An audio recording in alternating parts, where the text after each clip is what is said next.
नमस्ते जी। 81वीं श्रव्य कणिका सत्यार्थ प्रकाश स्वाध्याय एवं प्रवचन माला। आप सभी स्वाध्याय प्रेमी महानुभावों का हार्दिक स्वागत करता हूँ। तृतीय समोल्लास के अंदर पठन पाठन विषय को लेकर के हम चर्चा कर रहे हैं, जिसमें क्रम प्राप्त सत्यासत्य की 5 प्रकार से कैसे परीक्षा की जाए, कौन सी बात कैसे सत्य और कैसे असत्य, ये किस कसौटियों पर तोला जाए, इस विषय को ऋषि दयानंद बता रहे हैं। अब जो पढ़ना पढ़ाना हो वह अच्छी प्रकार परीक्षा करके होना योग्य है। परीक्षा 5 प्रकार से होती है। 1, जो ईश्वर के गुण कर्म स्वभाव और वेदों के अनुकूल हो वह सत्य और इससे विरुद्ध असत्य है। दूसरी कसौटी, जो सृष्टि क्रम से अनुकूल वह सत्य और जो सृष्टि क्रम के विरुद्ध है वह असत्य है। जैसे कोई कहे कि बिना माता पिता के योग के लड़का उत्पन्न हुआ, ऐसा कथन सृष्टि क्रम से विरुद्ध होने से सर्वथा असत्य है। तीसरा, आप्त अर्थात जो धार्मिक विद्वान सत्यवादी निष्कपटियों का संग उपदेश के अनुकूल है वह ग्राह्य और जो विरुद्ध है वह अग्राह्य। चौथी, अपने आत्मा के पवित्रता विद्या के अनुकूल अर्थात जैसा अपने को सुख प्रिय और दुख अप्रिय है वैसा ही सर्वत्र समझ लेना कि मैं भी किसी को दुख व सुख दूंगा तो वह भी अप्रसन्न और प्रसन्न होगा। और पांचवी, 8 प्रमाण अर्थात प्रत्यक्ष, अनुमान, उपमान, शब्द, ऐतिह्य, अर्थापत्ति, संभव और अभाव। अब प्रत्यक्ष आदि प्रमाणों के लक्षण आगे बताएंगे। तो महर्षि दयानंद जी इन 5 परीक्षाओं की बात कहते हैं कि देखो, सत्यासत्य को यदि हम विधिवत जानना चाहते हैं तो हमें परीक्षा करना आनी चाहिए। ग्रंथकार के अनुसार मनुष्य का आत्मा सत्यासत्य को जानने वाला है, अर्थात आत्मा में सत्य और असत्य का विवेक करने की शक्ति है, किंतु स्वार्थ, हठ, दुराग्रह, अविद्या आदि दोषों के कारण सत्य को छोड़ असत्य में झुक जाता है। यह हमने भूमिका में भी सुना। यदि हम सत्य को जानना चाहते हैं और हमारे मस्तिष्क के द्वार खुले हैं तो हम असंगत और तर्कहीन विचारों को छोड़कर सत्य की ओर ही बढ़ते जाएंगे। जब कोई व्यक्ति किसी विषय को जानना चाहता है तो उसके पक्ष विपक्ष में प्रमाण व हेतु जुटा गंभीरता पूर्वक मनन व चिंतन करके किसी निर्णय पर पहुंचना चाहिए।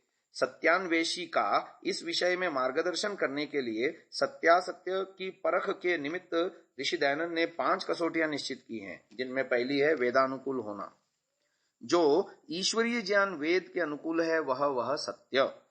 किसी भी मनुष्य के लिए पूर्ण ज्ञानी होना संभव नहीं है। मानव का ज्ञान यत्किंचित अज्ञान मिश्रित रहेगा ही। ईश्वरीय ज्ञान पूर्ण है एवं निर्भ्रांत है। मनुष्य के लिए जितना ज्ञान अपेक्षित है वह सब कुछ वेद के रूप में उसे प्राप्त है। उसका निरपेक्ष प्रामाण्य होने से वहां जो विहित है यानी जो करने योग्य है अर्थात अनुष्ठेय है, तथा जो निषिद्ध है यानी जो छोड़ने योग्य है, त्याज्य है, यथार्थ धर्म का स्वरूप वहीं से हमको जानना पड़ेगा। इसीलिए ब्रह्मा से जैमिनी पर्यंत आर्यों का यह परंपरागत विश्वास रहा है कि वेद ईश्वरीय ज्ञान है तथा परमेश्वर ने सृष्टि के आरंभ में वेदों का प्रकाश किया, जिससे परमाणु से लेकर के परमेश्वर पर्यंत समस्त पदार्थों का यथार्थ ज्ञान प्राप्त कर अभ्युदय यानी लोक में उन्नति और निश्रेयस यानी मोक्ष की सिद्धि हम कर सकें। बाल की खाल उतारने वाले साक्षात्कृत धर्मा ऋषियों में प्रमुख हैं महर्षि कणाद, जिन्होंने बुद्धिपूर्वा वाक्य कृतिर वेदे की घोषणा करने से पहले वेद का पूरी तरह अनुशीलन करने और बुद्धि की कसौटी पर परखने के बाद यह निश्चय किया कि वेद में जो भी वाक्य रचना है वह सब बुद्धिपूर्वक है, नित्य ज्ञान मूलक है और उसमें भ्रम, प्रमाद व विप्रलिप्सा यानी दोषों के होने की संभावना ही नहीं है। अन्यान्य दर्शनों में भी इसी प्रकार वेद के प्रामाण्य को स्वीकार किया है। जैसे सांख्य दर्शन में निज शक्त्याभिव्यक्ते स्वतः प्रामाण्यम, न्याय दर्शन में आया मंत्रायुर्वेद प्रामाण्यवच्च तत्प्रामाण्यमाप्त प्रामाण्यात्, और योग दर्शन समाधिपाद में आया स एषः पूर्वेशामपि गुरुः काले नानवच्छेदात्। मीमांसा दर्शन में आया चोदना लक्षणोर्थो धर्मः। वेदांत दर्शन में आया शास्त्र योनित्वात्। अब उपनिषदों में भी बहुत कुछ कहा गया है। वह वैदिक मान्यताओं की प्रायोगात्मक और दार्शनिक अभिव्यक्ति है। ईशोपनिषद में तो सीधे यजुर्वेद का 40वां अध्याय ज्यों का त्यों लिया गया है। शेष उपनिषदों का मुख्य आधार भी यही उपनिषद है। मनुस्मृति ने वेदो अखिलो धर्म मूलम कहकर वेद को धर्म का मूल मानते हुए घोषणा की कि धर्मम जिज्ञासमानानां प्रमाणम परमम श्रुति तथा सर्वम वेदात प्रसिद्ध्यति। मनुस्मृति के बाद सर्वाधिक महत्वपूर्ण याज्ञवल्क्य स्मृति का वचन है, न वेद शास्त्रादन्यत्तु किंचित शास्त्रम ही विद्यते निःसृतम सर्वशास्त्रम तु वेद शास्त्र सनातनात्। अर्थात वेद शास्त्र से बढ़कर और कोई शास्त्र नहीं, अन्य सब शास्त्र सनातन वेद से ही निकले हैं। वैदिक धर्मेतर मत मतांतरों के मान्य ग्रंथों में भी यत्र तत्र अनेकत्र वेदोक्त धर्म को मान्यता प्रदान की गई है। ये थी पहली कसौटी। अब दूसरी कसौटी है, सृष्टि क्रम के अनुकूल जो है वो सत्य, सृष्टि क्रम के विरुद्ध है वो असत्य। जो बात सृष्टि क्रम के अनुकूल है उसी को सत्य मानना चाहिए। सृष्टि की रचना और उसका संचालन ईश्वरीय व्यवस्था और प्राकृतिक नियमों के अधीन है। ये सभी नियम त्रिकालाबाधित हैं। प्रत्येक पदार्थ के गुणकर्म स्वभाव सदा एक से रहते हैं। अभाव से भाव की उत्पत्ति अथवा असत का सद्भाव, कारण के बिना कार्य, बिना फल भोगे कर्म का क्षय, अग्नि आदि द्वारा अपने स्वाभाविक गुणों का परित्याग यानी बंध्या के अथवा बिना माता पिता के संयोग के संतान उत्पत्ति, जड़ से चैतन्य की उत्पत्ति अथवा चेतन से जड़ रूप होना, चेतन का जड़ रूप होना, जीव की सर्वज्ञता या सर्वव्यापकता अथवा ईश्वर का जीवों की भांति शरीर धारण कर जन्म मरण के बंधन में पड़ना आदि आदि सृष्टि क्रम के विरुद्ध होने से सर्वथा असत्य हैं। ग्रंथकार की इस मान्यता पर टिप्पणी करते हुए जेम्स हेस्टिंग्स ने अपनी पुस्तक dictionary of religions and ethics में लिखा, Dayananda tried to make the book of God resemble the book of nature. अर्थात स्वामी दयानंद ने ईश्वरीय पुस्तक वेद को प्रकृति की पुस्तक यानी सृष्टि के अनुकूल सिद्ध करने का प्रयत्न किया।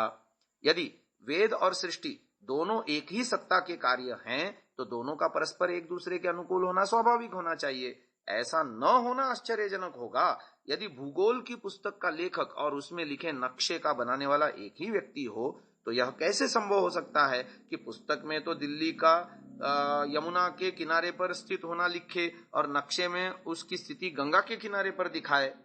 संसार में कोई भी घटना सृष्टि क्रम के विरुद्ध नहीं घट सकती, भले ही मनुष्य अल्पज्ञ होने के कारण उसकी व्याख्या न कर पाए। जिन बातों को हम समझ नहीं पाते उन्हें हम जादू या चमत्कार का नाम दे देते हैं। अनेक मिथ्या विश्वासों के मूल में उनका सृष्टि क्रम से विरुद्ध होना पाया जाएगा। अब तीसरी कसौटी आती है आप्तोपदेश के अनुकूल। जो आप्त पुरुषों के उपदेश होते हैं और आचरण के अनुकूल होता है वही सत्य और उसके विपरीत असत्य। तो किसी कार्य में सर्वात्मना समर्पित व्यक्ति को अपने सीमित क्षेत्र में अपने विषय की पूरी जानकारी रखने वाला उस विषय में साक्षात्कृत धर्मा होने से आप्त कहलाता है। यानी जिस भी विषय में जो भी व्यक्ति सत्य सत्य ज्ञान रखता है उस विषय में उतने संदर्भ में वह आप्त कहलाता है। जो वस्तु जैसी हो उसको निश्चय पूर्वक उसी रूप में जानना साक्षात्कार कहलाता है। ज्ञान उपलब्धि के अनंतर जब कोई व्यक्ति उस विषय की जानकारी दूसरे लोगों को देना चाहता है तब वह उपदेष्टा कहलाता है। उस उपदेष्टा रूप में उसके छलादी दोष रहित होना तथा धर्मात्मा यथार्थ वक्ता और सदाचारी होना आवश्यक है। उसकी कथनी और करनी एक जैसी होनी चाहिए। ऐसे अर्थात सत्यजानी, सत्यमानी, सत्यवादी, सत्यकारी, परोपकारी और पक्षपात रहित विद्वान जिस बात को माने सबको मंतव्य होने से सत्य और उसके विपरीत असत्य मानना चाहिए। मनुस्मृति में भी विद्वद्भिः सेवितः सद्भिर् नित्यम अद्वेष रागिभिः वचन को धर्म कहकर इसी की पुष्टि की गई है। अब हम चौथी कसौटी आपको अगली श्रव्य कणिका में बताएंगे, चौथी और पांचवी कसौटी के विषय में। फिर हम प्रत्यक्ष आदि प्रमाणों की भी चर्चा अगले श्रव्य कणिका में करेंगे। अब इसको यहीं विराम देते हैं। ओम नमस्ते जी। 82वीं श्रव्य कणिका सत्यार्थ प्रकाश स्वाध्याय एवं प्रवचन माला। आप सभी धर्म प्रेमी महानुभावों का हार्दिक स्वागत है। तृतीय समुल्लास में अध्ययन अध्यापन विषय के अंतर्गत प्रत्यक्षादि प्रमाण युक्त 5 कसौटियों की बात चल रही थी, जिनमें हमने महर्षि दयानंद जी के व्याख्यान को बताने के बाद सत्यार्थ भास्कर नामक पुस्तक जो स्वामी विद्यानंद जी सरस्वती ने लिखी है, उसके अंतर्गत जो व्याख्या लिखी गई है वो हमने तीसरी कसौटी तक पूरी कर दी थी गतश्रव्य कणिका में। चौथी कसौटी है अपनी आत्मा के अनुकूल। जो अपने आत्मा को प्रिय लगे वह सत्य और इसके विपरीत असत्य है। जब आत्मा मन को और मन इंद्रियों को किसी काम में प्रवृत्त करता है तो जीव की इच्छा ज्ञान आदि उसी में केंद्रित हो जाता है। उसी क्षण आत्मा में बुरे काम करने में भय, शंका, लज्जा और अच्छे कामों के करने में निर्भयता, निशंकता और आनंद उत्साह उठता है। यह जीवात्मा की ओर से नहीं है, अपितु परमात्मा की ओर से संकेत होता है। जिस व्यक्ति का जीवन जितना शुद्ध और पवित्र होगा, उसके भीतर अंतरात्मा की पुकार भी उतनी ही तीव्रता से मुखर होगी। इसी भाव को कालिदास ने सताम ही संदेह पदेषु वस्तुषु प्रमाणमंतःकरण प्रवृत्तयः, ये शाकुंतल में लिखा है। अर्थात संदेह की स्थिति में मनुष्य को अपने आत्मा की प्रवृत्ति को प्रमाण मानना चाहिए, ऐसा कहकर अभिव्यक्त किया। महर्षि वेदव्यास जी ने भी धर्म का सार बताते हुए कहा, आत्मनः प्रतिकूलानि परेशान न समाचरित, अर्थात अपने आत्मा के प्रतिकूल आचरण किसी के प्रति न करे। आगे चलकर स्वमंतव्य मंतव्य प्रकाश के अंतर्गत महर्षि दयानंद जी लिखते हैं, मनुष्य उसी को कहना कि जो मननशील होकर स्वात्मवत अन्यों के सुख दुख और हानि लाभ को समझे। अब आते हैं सत्यासत्य के निर्णयार्थ 5वीं कसौटी, प्रत्यक्ष आदि प्रमाणों से सिद्ध होना। महानुभाव, इसमें जो प्रथम प्रत्यक्ष के लक्षण हैं, जो सूत्र नीचे लिखेंगे वे सब न्याय शास्त्र के प्रथम और द्वितीय अध्याय के मानना चाहिए। तो एक सूत्र दिया न्याय दर्शन का, इंद्रियार्थ सन्निकर्षोत्पन्नम ज्ञानम अव्यपदेश्य अव्यभिचारी व्यवसायात्मकम प्रत्यक्षम। जो श्रोत्र, त्वचा, चक्षु, जिह्वा और घ्राण का शब्द, स्पर्श, रूप, रस और गंध के साथ अव्यवहित अर्थात आवरण रहित संबंध होता है, इंद्रियों के साथ मन का और मन के साथ आत्मा के संयोग से जो उत्पन्न ज्ञान है उसको प्रत्यक्ष कहते हैं। परंतु जो व्यपदेश्य अर्थात संज्ञा संज्ञी के संबंध से उत्पन्न होता है वह ज्ञान ऐसा न हो। जैसा किसी ने किसी से कहा कि तू जल ले आ, वह लाके उसके पास धर के बोला यह जल है, परंतु वहां जल इन 2 अक्षरों की संज्ञा लाने वाला व मंगाने वाला नहीं देख सकता, किंतु जिस पदार्थ का नाम जल है वही प्रत्यक्ष होता है। और जो शब्द से ज्ञान उत्पन्न होता है वह शब्द प्रमाण का विषय है, अव्यभिचारी। जैसे किसी ने रात्रि में खंबे को देख करके पुरुष का निश्चय कर लिया, जब दिन में देखा तो उसको देखा तो रात्रि का पुरुष ज्ञान नष्ट होकर खंबे का ज्ञान बना रहा। ऐसे विनाशी ज्ञान का नाम व्यभिचारी होता है, सो प्रत्यक्ष नहीं कहा था। यानी 3 कंडीशन इसमें रखे, केवल शब्द मात्र न हो, शब्द से भिन्न जो वस्तुतः वो अर्थ है वो उसका ज्ञान होना चाहिए। दूसरा कि वो भ्रांति युक्त ना हो, भ्रांति पैदा करने वाला ना हो, स्पष्ट ज्ञान होना चाहिए, निर्भ्रांत होना चाहिए। और तीसरा निश्चयात्मक हो, है ना, व्यवसायात्मक। जैसे वहां वस्त्र सूख रहे हैं, जल है व कुछ और है, वह देवदत्त खड़ा है व यज्ञदत्त है, यानी संशय वाली स्थिति भी नहीं होनी चाहिए। जब तक एक निश्चय न हो वह प्रत्यक्ष नहीं कहा था। किंतु जो अव्यपदेश, अव्यभिचारी और निश्चयात्मक ज्ञान है उसी को प्रत्यक्ष कहते हैं। फिर दूसरा आता है अनुमान। थोड़ा सा अनुमान से पहले हम प्रत्यक्ष की विशेष व्याख्या भी देख लेते हैं कि जो प्रत्यक्ष आदि 8 प्रमाणों से सिद्ध हो और सत्य और इसके विपरीत असत्य कहता है, प्रमाण यह पद प्र उपसर्ग पूर्वक मांग माने धातु से करण अर्थ में ल्युट प्रत्यय करके निष्पन्न होता है। प्रमीयते अनेन इति प्रमाणम, अर्थात ज्ञान का जो करण यानी साधन है वह प्रमाण कहता है। इसी प्रकार जैसे आंख से देखना, तो आंख यहां प्रमाण हो गई। इस प्रकार जिस साधन द्वारा कोई पदार्थ निश्चित रूप से जाना जाता है उसे प्रमाण कहते हैं। प्रत्यक्ष, अनुमान, उपमान, शब्द, ऐतिह्य, अर्थापत्ति, संभव और अभाव, ये 8 प्रमाण हैं। किसी विषय को जानने के लिए 8 प्रमाणों की सम्मिलित रूप में अपेक्षा नहीं होती।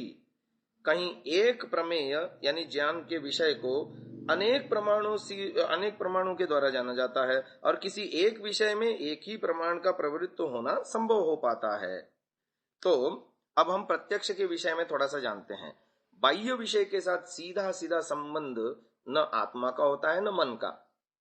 चेतन होने से आत्मा ज्ञाता यानी जानने वाला और अनुभव करने वाला है।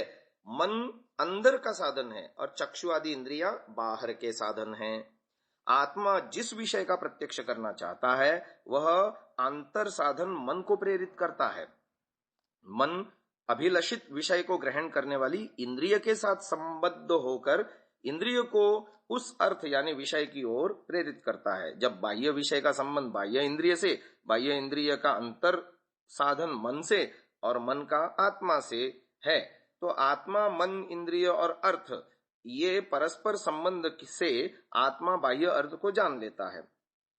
यानी कनेक्शन कैसे होता है देखो, आत्मा मन को संपर्क कांटेक्ट करेगा, मन बाह्य इंद्रिय को कांटेक्ट करेगी, बाह्य इंद्रिय विषय को कांटेक्ट करेगा, तत्त इंद्रिय यानी रूप को देखना हो तो आंख रूप के साथ, शब्द को तो कान शब्द के साथ, गंध को नासिका गंध वाले विषय के साथ, इस तरह से समझना चाहिए। तब आत्मा को बाह्य जगत का ज्ञान इस प्रक्रिया से हो पाता है। ज्ञान की प्रक्रिया में अंतर साधन रूप मन के बिना कोई कार्य होना संभव नहीं है। सुषुप्ति में मन का इंद्रियों से संबंध तो टूट जाता है, यानी गाढ़ निद्रा में हम बेसुध होकर पड़े रहते हैं, कोई संबंध ही नहीं रहता बाह्य इंद्रियों से मन का। तो उस समय इंद्रियों और उनके अर्थों के होते हुए भी बाह्य वस्तुओं का ज्ञान जीवात्मा को संभव नहीं होता। जागृत अवस्था में भी एक साथ सभी इंद्रियों का अपने अपने विषयों से सन्निकर्ष होते हुए भी एक समय में सबका ज्ञान नहीं होता। जिस इंद्रिय का मन के साथ संयोग होता है उसी इंद्रिय के विषय का बोध होता है, किंतु मन स्वयं जड़ है इसलिए उसे ज्ञान नहीं हो सकता। चक्षु आदि बाह्य इंद्रियों की भांति अंतर इंद्रिय मन भी ज्ञान प्राप्ति में एक साधन या करण मात्र है। ज्ञान तो चेतन आत्मा को होता है, वही मन को मन के द्वारा इंद्रियों को अपने अपने विषय में काम में लगा के उनके द्वारा ज्ञान प्राप्त करता है। इस प्रकार ज्ञान के लिए आवश्यक है कि विषयों के साथ इंद्रियों का, इंद्रियों के साथ मन का और मन के साथ आत्मा का सन्निकर्ष यानी निकटता हो। आत्मा से संयुक्त मन के द्वारा प्राप्त मन इंद्रियार्थ सन्निकर्ष जन्य प्रत्यक्ष ज्ञान निर्दोष होना चाहिए। इसके लिए 3 कंडीशन रखी गई हैं सूत्र में न्याय दर्शन के। पहला है कि वो अव्यपदेश्य होना चाहिए। शब्द द्वारा किसी अर्थ का बोध कराना व्यपदेश्य कहता है। जैसे जिस अर्थ का बोध कराना अभीष्ट है वह व्यपदेश्य कहलाएगा। प्रत्यक्ष ज्ञान की पहली पहचान यह है कि वह अव्यपदेश्य हो, अर्थात शब्द द्वारा उसका बोध कराया जा सके। प्रमाता यानी जानने वाले को होने वाला प्रत्यक्ष ज्ञान शब्द निरपेक्ष अर्थात अव्यपदेश्य होता है। जो व्यपदेश्य है वह प्रत्यक्ष न होकर शब्द ज्ञान है जो शब्द प्रमाण का विषय है। संज्ञा संजी के संबंध से उत्पन्न ज्ञान व्यपदेश्य होगा। जल नामक पदार्थ का प्रत्यक्ष होता है, जल इन 2 अक्षरों वाली संज्ञा का नहीं। जब आप पानी कहते हो तो जो तरल पदार्थ है वो अर्थ हमारे दिमाग में आता है, पा और नी इन 2 अक्षरों का नहीं, ये कहना चाह रहे हैं। तो यदि 2 व्यक्तियों को किसी पदार्थ का उपभोग कराया जाए तो रस की अनुभूति दोनों को एक सी ही होगी, भले ही उनमें से एक उस पदार्थ के वाचक शब्द को जानने वाला हो और दूसरा उसको बिल्कुल न जानने वाला। यानी कोई नई चीज बिल्कुल किसी को खिलाई और वो उसका नाम जानने वाले को खिलाई और एक नाम न जानने वाले को खिलाई, तो उसका जो रस की अनुभूति होगी दोनों को एक जैसी होगी, क्योंकि दोनों पदार्थ एक जैसे हैं। एक, जबकि एक का नाम उसको मालूम है और एक का नाम उसको नहीं मालूम है, ये कहना चाह रहे हैं। अनुभूति में समानता होते हुए भी दोनों की अभिव्यक्ति भिन्न भिन्न होगी। अनुभूति ही प्रत्यक्ष ज्ञान के अंतर्गत होगी, अभिव्यक्ति नहीं। इससे स्पष्ट है कि इंद्रियार्थ सन्निकर्ष से उत्पन्न प्रत्यक्ष ज्ञान में शब्द की अपेक्षा नहीं होती। वस्तुतः आप उसको समझने के लिए कोई नाम दे देते हैं, बिना नाम के भी आप प्रत्यक्ष कर सकते हैं उस वस्तु का। वस्तुतः अनुभूत्यात्मक अर्थ ज्ञान का वाचक कोई ऐसा शब्द नहीं हो सकता जिससे उसका तद्रूप बोध कराया जा सके। अब आते हैं दूसरी कंडीशन। पहली कंडीशन थी अव्यपदेश, दूसरी है अव्यभिचारी। अव्यभिचारी अन्य पदार्थ में अन्य पदार्थ का ज्ञान हो जाना, जैसे झुटपुटे में टेढ़ी मेढ़ी रस्सी को देखकर सांप समझ लेना, या ग्रीष्म ऋतु में दूर तक फैले रेत को देखकर जल मान लेना, व्यभिचारी ज्ञान कहलाता है, जो पर्याप्त प्रकाश होने या निकट जाकर देखने पर नष्ट हो जाता है। जहां जिसका अभाव है वहां उसका दिखना व्यभिचारी ज्ञान है। इंद्रियार्थ सन्निकर्षोत्पन्न से होने पर भी वह प्रत्यक्ष ज्ञान नहीं माना जा सकता। रस्सी को रस्सी और रेत को रेत जानना ही प्रत्यक्ष ज्ञान है। आगे की बात हम कल के श्रव्य कणिका में करेंगे। अभी इसको यहीं विराम देते हैं। ओम नमस्ते जी। 83वीं श्रव्य कणिका सत्यार्थ प्रकाश स्वाध्याय एवं प्रवचन माला। आप सभी धर्म प्रेमी महानुभावों का मैं हार्दिक स्वागत करता हूं। हम तृतीय समोल्लास के अंदर, जिसमें अध्ययन अध्यापन विषय है, प्रत्यक्षादि 8 प्रमाणों की चर्चा कर रहे थे, जिसमें प्रत्यक्ष जो इंद्रियार्थ सन्निकर्षोत्पन्नम ज्ञानम अव्यपदेश अव्यभिचारी व्यवसायात्मकम प्रत्यक्षम, इसमें से अव्यपदेश और अव्यभिचारी की व्याख्या हमने आपको गत श्रव्य कणिका में करी थी। अब तीसरी कंडीशन जो है कि प्रत्यक्ष में बाधा पहुंचाने वाली, वो हम आपको बता रहे हैं। उसका नाम है व्यवसायात्मकम। कि व्यवसाय पद का अर्थ यह है कि क्रिया का पूर्ण रूप से संपन्न होना। ज्ञान के क्षेत्र में इसका अर्थ है निश्चय पर पहुंच जाना अथवा संदेह रहित हो जाना। इस प्रकार व्यवसायात्मकम पद का अर्थ हुआ निश्चयात्मक। जब तक कोई वह मनुष्य है वह ठूंठ, वह देवदत्त है या यज्ञदत्त, दूर से देखने में अभी निश्चय नहीं हो पा रहा कि कौन है, यज्ञदत्त है या देवदत्त है। या दूर जा रहे हैं हम जंगल में, तो वहां दूर देख रहे हैं कुछ ठूंठ खड़ा है या आदमी खड़ा है, पता नहीं चल रहा। तो जब हम नजदीक जाएंगे तो जो है हमको उसका प्रत्यक्ष ज्ञान होगा कि वास्तव में वो देवदत्त ही है, यज्ञदत्त नहीं है। हाँ, वास्तव में वो ठूंठ खड़ा है, आदमी नहीं है। तो ये यह बालू है व जल है, ये दुविधा में फंसा हुआ है, तो वो ज्ञान प्रत्यक्ष नहीं कहलाएगा। तो इंद्रियार्थ सन्निकर्ष होने पर भी वो अव्यवसायात्मक है, यानी भ्रांति उत्पन्न करने वाला है, यानी संदेह को उत्पन्न करने वाला है, इसलिए वो प्रत्यक्ष की कोटि में नहीं आएगा। संशय रहित जब हम होते हैं, निश्चयात्मक होते हैं, उसको कहते हैं व्यवसायात्मक। तो व्यवसायात्मक ज्ञान ही प्रत्यक्ष माना जाएगा। अब आते हैं गुणों का प्रत्यक्ष। इंद्रियों द्वारा विषय के संपर्क में उसके संबंध में भिन्न भिन्न गुणों की अनुभूतियां उत्पन्न होती हैं।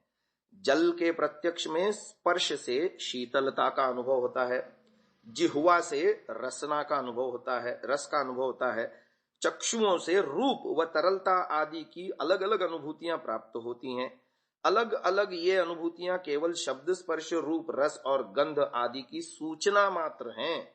मन में इन सब सूचनाओं के एकत्र हो जाने पर उनके संयोग वियोग से बुद्धि उन अनुभूतियों को समवेत रूप देकर उन्हें किसी नाम से अभिहित कर देती है। इसी को विषय का प्रत्यक्ष कहते हैं। इससे स्पष्ट है कि इंद्रियार्थ सन्निकर्ष से गुणों का प्रत्यक्ष होता है, गुणी का नहीं। किंतु गुण और गुणी का समवाय संबंध होने से गुणों के साथ गुणी का भी प्रत्यक्ष मान लिया जाता है। आशुगतित्वान मनसः, और मन की आशुगति यानी तीव्र गति होने से यह प्रक्रिया इतने वेग से होती है कि हम गुणी का ही प्रत्यक्ष अनुभव करते हैं, जबकि हम कर रहे होते गुणों का प्रत्यक्ष। अब अगली बात आती है अनुमान की। दूसरा प्रमाण, पहला था प्रत्यक्ष, अब दूसरा प्रमाण अनुमान। अनुमान के विषय में न्याय दर्शन का सूत्र ऋषि दयानंद दे रहे हैं। अथ तत्पूर्वकम त्रिविधम अनुमानम पूर्ववत शेषवत सामान्य तो दृष्टंच। जो प्रत्यक्ष पूर्वक अर्थात जिसका कोई एक देश व संपूर्ण द्रव्य किसी स्थान व काल में प्रत्यक्ष हुआ हो, उसका दूर देश से सहचारी व एक देश के प्रत्यक्ष होने से अदृष्ट सहचारी व अवयवी का ज्ञान होने को अनुमान कहते हैं। अब इसका भाव यह है कि पाठकशाला में धूम और अग्नि का साहचर्य देखने के पश्चात दूर पर्वत आदि देश में सहचारी धूम के दर्शन से अदृष्ट सहचारी अग्नि का ज्ञान होता है। यानी घर में चूल्हे में आग और धुआं एक साथ हमने देख लिया और हमको ये ज्ञान हो गया कि जहां चूल्हा और जहां आग होती है वहीं धुआं होता है और आग के बिना धुआं नहीं होता है, यह हमने निश्चय हो गया हमको। अब जब हम उसका एक देश पहाड़ों में कहीं धुआं देख रहे हैं, आग तो हमने देखी नहीं, तो हमने केवल धुएं के ही देखने मात्र से आग का ज्ञान कर लिया। यानी एक देश को देख करके पूर्व देखी हुई चीज के आधार पर हमने अग्नि का ज्ञान कर लिया, इसको अनुमान कहा। जैसे पुत्र को देख करके पिता, पर्वत आदि में धूम को यानी धुएं को देख करके अग्नि, जगत में सुख दुख को देख करके पूर्व जन्म का ज्ञान होता है। वह अनुमान तीन प्रकार का, एक पूर्ववत जैसे बदलों को यानी बादलों को देख के वर्षा, विवाह को देख के संतान उत्पत्ति, पढ़ते हुए विद्यार्थियों को देख करके विद्या होने का निश्चय होता है इत्यादि। जहां जहां कारण को देख करके कार्य का ज्ञान हो वह पूर्ववत, तथा दूसरा शेषवत जहां जहां कार्य को देख करके कारण का ज्ञान हो, जैसे नदी के प्रवाह की बढ़ती देख करके और पानी के गंदलेपन को देख करके पहाड़ों में हुई वर्षा का ज्ञान हो जाता है, पुत्र को देख करके पिता का ज्ञान हो जाता है, सृष्टि को देख करके अनादि कारण का तथा कर्ता ईश्वर का, और सुख दुख को देख करके पाप पुण्य के आचरण का ज्ञान होता है। इसी को शेषवत कहते हैं। तीसरा सामान्य तो दृष्ट, जो कोई किसी का कार्य कारण तो न हो परंतु किसी प्रकार का साधर्म्य एक दूसरे के साथ हो। जैसे कोई भी बिना चले एक स्थान से दूसरे स्थान को जा नहीं सकता, वैसे ही दूसरों का भी स्थानांतर में जाना बिना गमनागमन के संभव नहीं हो सकता।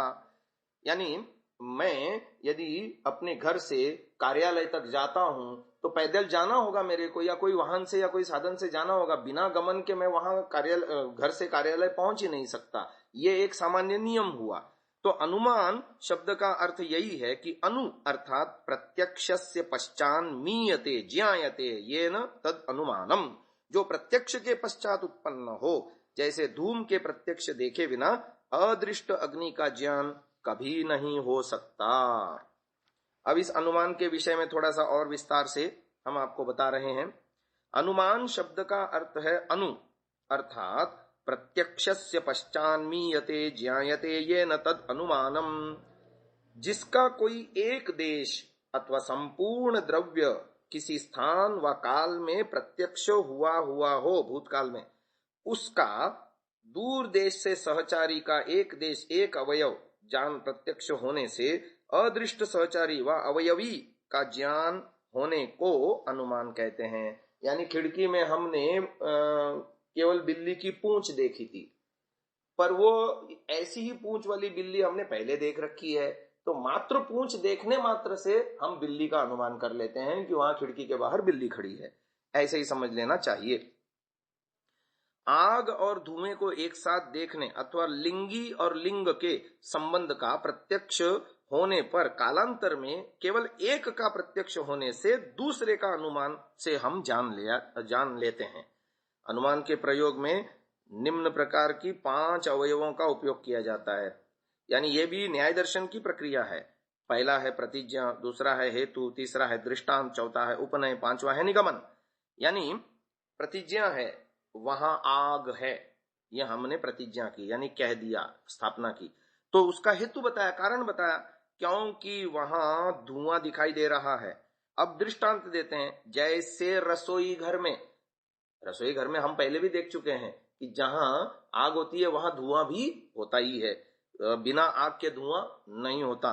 तो उपनय किया दृष्टांत के बाद, वैसा ही यहाँ है, अर्थात यहाँ धुआं दिखाई दे रहा है, दूर से पहाड़ों में धुआं दिखाई दे रहा है। तो जैसा रसोई में धुआं जहां है वहां आग होती ही है, ऐसा ही यहाँ भी दिखाई दे रहा है, पहाड़ों में धुआं है तो आग भी, धुआं होने से वहां आग अवश्य है। ये पांचवा अवयव निगमन हो गया। तो ये पंचावयव प्रक्रिया से सिद्ध करने की बात, ये भी न्याय दर्शन की ही विद्या है। इस प्रकार वर्तमान में धुएं का प्रत्यक्ष होने और लिंग लिंगी संबंध की स्मृति होने से अप्रत्यक्ष अर्थ अग्नि का अनुमान द्वारा ज्ञान हो जाता है। सो अनुमान तीन प्रकार का माना जाता है। पहला है पूर्ववत अनुमान, दूसरा है शेषवत अनुमान, तीसरा है सामान्य तो दृष्ट अनुमान। तो पूर्ववत क्या है? कार्योन्मुख कारण को देख करके जब कार्य का अनुमान होता है तब पूर्ववत अनुमान कहता है। जैसे बादलों को देखकर वर्षा होने का अनुमान, कारण सदा कार्य से पहले होता है, इसलिए इसे पूर्ववत कहा गया। शेषवत अनुमान, जहां कार्य को देखकर कारण का अनुमान होता है, जैसे नदी में बाढ़ को देखकर, ऊपर हुए वर्षा का, पुत्र को देखकर, पिता का, सृष्टि को देखकर, उसके रचयिता ईश्वर का, और सुख दुख को देखकर पाप पुण्य का के आचरण का। यहाँ शेषवत अनुमान होता है। धुएं को देखकर अग्नि का अनुमान भी शेषवत अनुमान का उदाहरण है। पूर्व विद्यमान कारण की अपेक्षा से कार्य शेष समझा जाता है, अतः शेष पद कार्य का बोध कराता है। अब आते हैं सामान्य तो दृष्ट। इसकी व्याख्या हम आपको कल वाले श्रव्य कणिका में करेंगे। आज को यहीं विराम देते हैं, हमारा समय समाप्त हो गया। ओम ओम नमस्ते जी। श्रव्य कणिका संख्या 84, सत्यार्थ प्रकाश स्वाध्याय एवं प्रवचन माला। आप सभी स्वाध्याय प्रेमी, धर्म प्रेमी महानुभावों का हार्दिक स्वागत है। तृतीय समुल्लास, जो कि पठन पाठन विषय को लेकर के महर्षि दयानंद जी ने लिखा है, उसमें प्रत्यक्षादि 8 प्रमाण, यानी सत्यासत्य जानने की 5 कसौटियों में 5वीं कसौटी जो प्रत्यक्षादि 8 प्रमाण हैं, उनमें प्रत्यक्ष के बाद अनुमान की चर्चा हम कर रहे थे। अनुमान में हमने 3 प्रकार बताए थे, पूर्ववत, शेषवत और सामान्य तो दृष्ट, जिसमें पूर्ववत और शेषवत को हमने विस्तार से आपको समझा दिया था। इस श्रव्य कणिका में हम आगे बढ़ते हैं। तीसरा अनुमान है सामान्य तो दृष्ट। विभिन्न प्रदेश में एकत्वेन दृष्ट व्यक्ति या पदार्थ जहां अदृष्ट अर्थ का अनुमान कराता है, वहां सामान्य तो दृष्ट अनुमान होता है। जैसे यात्रा के बिना कोई व्यक्ति एक स्थान से दूसरे स्थान पर नहीं पहुंच सकता, इसलिए गत वर्ष वाराणसी, काशी में देखे गए देवदत्त को आज यदि दिल्ली में देखा जाता है तो हमें उसकी यात्रा का अनुमान हो जाता है। यह सामान्य तो दृष्ट का उदाहरण है। इसी प्रकार सूर्य को प्रातः काल पूर्व में हमने देखा था और हम फिर बाद में काम में व्यस्त हो गए, अपने जो है घर में ही रहे, बाहर निकले ही नहीं, और फिर सायंकाल पश्चिम में जब हम देखते हैं तो उसकी गति, यानी लोक व्यवहार की भाषा के आधार पर यह कहा जा रहा है सूर्य गति नहीं करता, पृथ्वी गति करती है चारों ओर उसके, ये तो अलग विषय है। लेकिन हम ये कहते हैं कि जो है लोक व्यवहार की दृष्टि से कि सूर्य वहां था, अब वो चल के यहां आ गया, ऐसा। यहाँ कार्य कारण संबंध न होकर साधर्म्य के आधार पर अदृष्ट अर्थ का बोध होता है। ऐसे ही गंध आदि गुणों को के पृथ्वी आदि अपने द्रव्यों में समवेत रहने की भांति इच्छा, द्वेष, सुख, दुख आदि गुण भी किसी द्रव्य के आश्रित होने चाहिए, क्योंकि प्रत्येक गुण किसी न किसी द्रव्य के आश्रित होता ही है। इनका जो आश्रय द्रव्य है वही आत्मा है। इस प्रकार गंध आदि की समानता के आधार पर इच्छा आदि गुणों से उसके आश्रय के रूप में आत्मा का अस्तित्व सामान्य तो दृष्ट अनुमान के आधार पर सिद्ध होता है। यानी कहना ये चाह रहे हैं कि इच्छा, द्वेष, सुख, दुख आदि गुण भी द्रव्य के आश्रित होने चाहिए, बिना द्रव्य के रह नहीं सकते। तो जिस द्रव्य में ये होते हैं उसका नाम आत्मा है। तो यह अनुमान प्रमाण से हमने आत्मा को जान लिया, जहां जहां इच्छा है आदि आदि। तो अब आते हैं तीसरा प्रमाण। तीसरा प्रमाण है उपमान। इसके लिए न्याय दर्शन का सूत्र दे रहे हैं, प्रसिद्ध साधर्म्यात् साध्य साधनम उपमानम। जो प्रसिद्ध प्रत्यक्ष साधर्म्य से साध्य अर्थात सिद्ध करने योग्य ज्ञान की सिद्धि करने का साधन हो, उसको उपमान कहते हैं। महानुभावों, परिभाषा थोड़ी क्लिष्ट हो गई। उपमीयते ये न तदुपमानम। जैसे किसी ने किसी नौकर से कहा, भृत्य से कहा कि तू विष्णु मित्र को बुला ला। वह बोला कि मैंने उसको कभी नहीं देखा। तब स्वामी ने कहा कि जैसा यह देवदत्त है वैसा ही वह विष्णु मित्र है। अर्थात जैसी यह गाय है वैसी ही नील गाय, गवय अर्थात नील गाय होती है। जब वह वहां गया तो देवदत्त के सदृश पुरुष को, क्योंकि देवदत्त को उसने देख रखा था, तो देवदत्त के सदृश पुरुष को देख करके निश्चय कर लिया कि हाँ यही विष्णु मित्र है। इसको कहते हैं उपमान, यानी जहां तुलना की जा रही है दो चीजों से। अथवा किसी जंगल में पशु को गाय के तुल्य देखा तो उसका निश्चय हो गया कि हाँ इसी का नाम नीलगाय होना चाहिए, क्योंकि गुरुजी ने बताया था कि नीलगाय गाय जैसी ही होती है। तो उपमान के विषय में उपमीयते ये न तदुपमानम, अर्थात जिसके समान किसी का कथन किया जाए वह उपमान होता है, और जिसके विषय में कथन किया जाए वह उपमेय होता है। ये दो शब्दों को थोड़ा सा ध्यान से सुनिए, एक है उपमान और दूसरा है उपमेय। यानी हम कह रहे हैं कि ये दिखने में तो पिसी हुई शक्कर के समान है पर है रेत, तो रेत जो है उपमेय है और जो शक्कर जो है पिसी हुई वो उपमान है। तो इस तरह से कोयल और लता मंगेशकर, इन दोनों के आवाज में साम्य है, दोनों का ही स्वर बड़ा मधुर है, तो एक उपमान होगा जिसकी उपमा लता मंगेशकर को तो हम देखा और कोयल को भी हमने सुना है, तो एक की उपमा दी जाएगी और एक उपमेय होगा। लता मंगेशकर को कोयल की उपमा दी जा रही है, तो ऐसा समझना चाहिए। नील गाय का गाय के सदृश बता दिया जाने पर इन चार अवयवों के प्रयोग से नील गाय की कैसे पहचान होगी कि गवय नील गाय के सदृश का ज्ञान, दूसरा जंगल में नील गाय का प्रत्यक्ष, तीसरा पहले सुना हुआ गाय और नील गाय की समानता की स्मृति यानी याद, और पशु विशेष में गाय का सादृश्य देख करके उसके नील गाय होने का निश्चय। उपमान की विशेषता मनोवैज्ञानिक साम्य है, जिसे प्रसिद्ध अथवा प्रत्यक्ष साम्य की संज्ञा दी गई है। ऐसा साधर्म्य जो उपमेय को देखते ही उसका निश्चय करा देता है। अब आते हैं चौथा प्रमाण शब्द। इसके विषय में जो है न्याय दर्शन का सूत्र है आप्तोपदेश शब्द, जो आप्त अर्थात पूर्ण विद्वान, धर्मात्मा, परोपकार प्रिय, सत्यवादी, पुरुषार्थी, जितेंद्रिय पुरुष जैसा अपने आत्मा में जानता हो और जिससे सुख पाया हो उसी के कथन की इच्छा से प्रेरित सब मनुष्यों के कल्याणार्थ उपदेष्टा हो, अर्थात जो पृथ्वी से लेके परमेश्वर पर्यंत पदार्थों का ज्ञान प्राप्त कर उपदेष्टा होता है, ऐसे पुरुष के उपदेश और पूर्ण आप्त परमेश्वर के उपदेश वेद हैं, उन्हीं को शब्द प्रमाण जानो। तो महानुभाव, ये आप्त शब्द आप्लरी व्याप्तो धातु से निष्पन्न हुआ। किसी भी पदार्थ के यथार्थ ज्ञान का नाम आप्ति है, इसलिए किसी पदार्थ के साक्षात्कृत धर्मा पुरुष को आप्त कहेंगे। पृथ्वी से लेके परमेश्वर पर्यंत में से किसी पदार्थ का यथार्थ ज्ञान प्राप्त पुरुष आप्तजनों की कोटि में आ जाएगा। वह जैसा अपने आत्मा में जानता है और जिससे वह स्वयं सुख पा चुका है, उसी के कथन की इच्छा से प्रेरित होकर सब मनुष्यों के कल्याणार्थ उपदेश करता है, ऐसे पुरुष का वचन ही शब्द प्रमाण माना जाता है। न्याय दर्शन में वात्स्यायन जी मुनि लिखते हैं, आप्तः खलु साक्षात्कृत धर्मा यथा दृष्टस्यार्थस्य चिख्यापयिषया प्रयुक्त उपदेष्टा साक्षात्करणम अर्थस्याप्तिस्तया प्रवर्तत इति आप्तः। अर्थात आप्त कहलाने के लिए सत्य का साक्षात दर्शन, उसका अनुभव व अनुष्ठान तथा मनुष्य मात्र के कल्याण की भावना से उसका उपदेष्टा होना आवश्यक है। आप्त का लक्षण लिखने के बाद वात्स्यायन मुनि जी ने ऋष्यार्यम म्लेच्छानाम समानम लक्षणम ऐसा भी लिखा।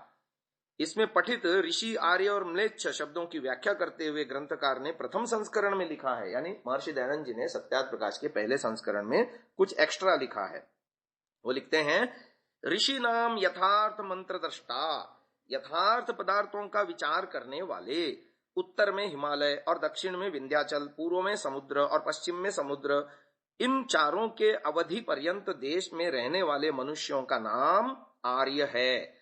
इस देश से भिन्न देशों में रहने वाले मनुष्यों का नाम म्लेच्छ है। म्लेच्छ नाम निंदित नहीं, किंतु म्लेच्छ अव्यक्ते शब्दे, इस धातु से म्लेच्छ शब्द बना।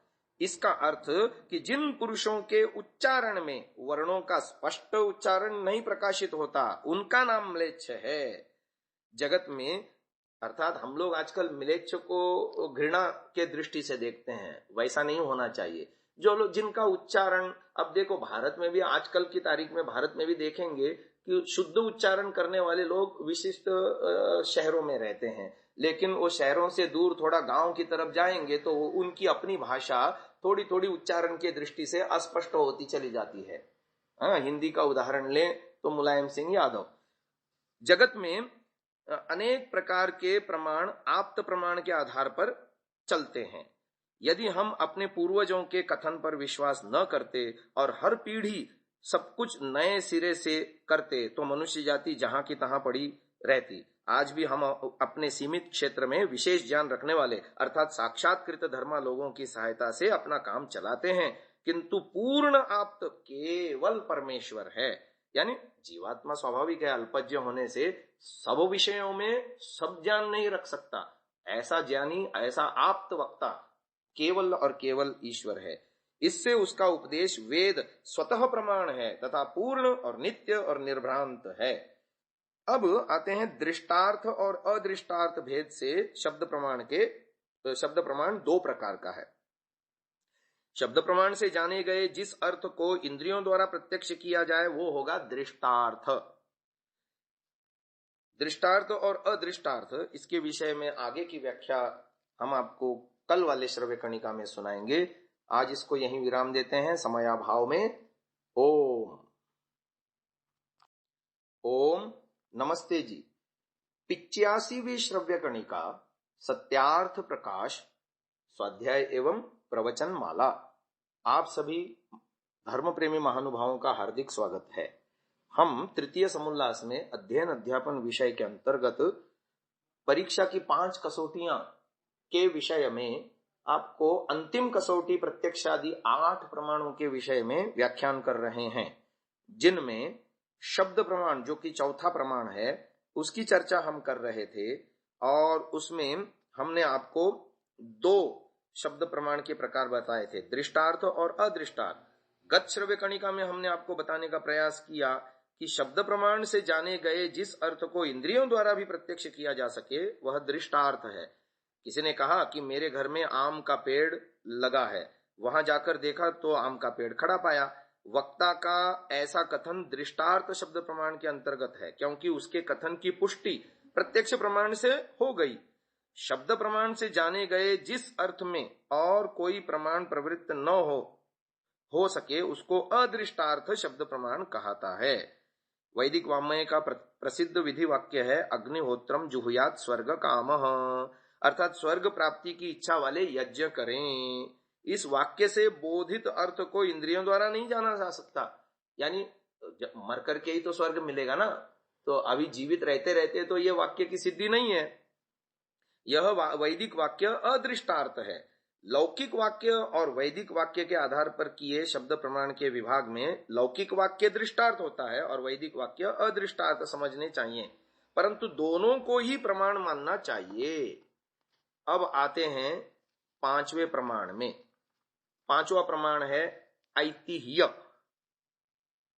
इस विषय में न्याय दर्शन का सूत्र ऋषि दयानंद लिखते हैं, न चतुष्टवमैतिह्यार्थापत्ति संभवाभाव प्रामाण्यात्।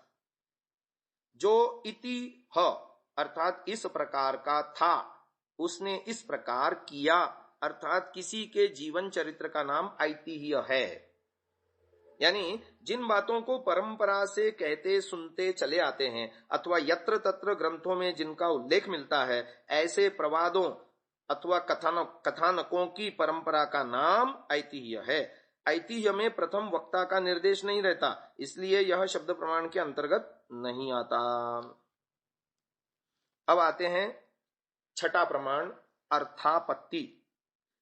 अर्थादापद्यते सा अर्थापत्ति केनचिदुच्यते सत्सु घनेषु वृष्टिः सति करणे कार्यम भवतीति किमत्र प्रसज्यते असत्सु घनेषु वृष्टिरसति कारणे च कार्यम न भवति। जैसे किसी ने किसी से कहा कि बद्दल होने से वर्षा और कारण के होने से कार्य उत्पन्न होता है, इसके बिना कहे यह दूसरी बात सिद्ध होती है कि बिना बद्दल वर्षा और बिना कारण के कार्य कभी नहीं हो सकता। यानी कहना ये चाह रहे हैं एक बात को कहने से दूसरी बात सिद्ध हो जाए, वो अर्थापत्ति है।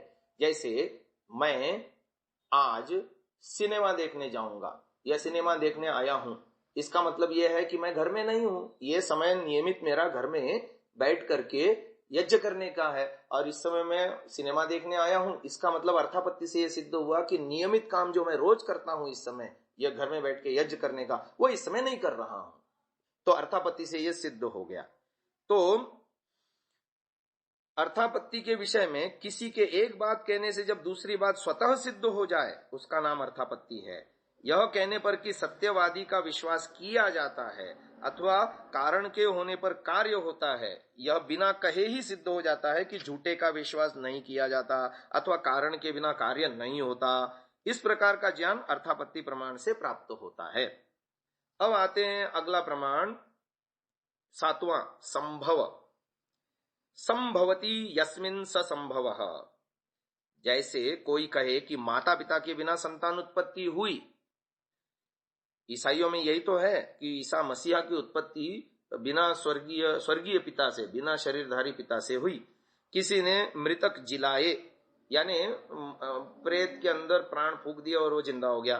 पहाड़ उठाए, ये भी बाइबल में आता है या अपने हिंदुओं के धर्म ग्रंथों में भी आता है। पहाड़ उठाए, समुद्र में पत्थर तैराए, चंद्रमा के टुकड़े कर दिए, परमेश्वर का अवतार हुआ, मनुष्यों के सींग देखे और बंध्या के पुत्र पुत्री का विवाह किया, इत्यादि सब बातें असंभव हैं, क्योंकि ये सब बातें सृष्टि क्रम के विरुद्ध हैं।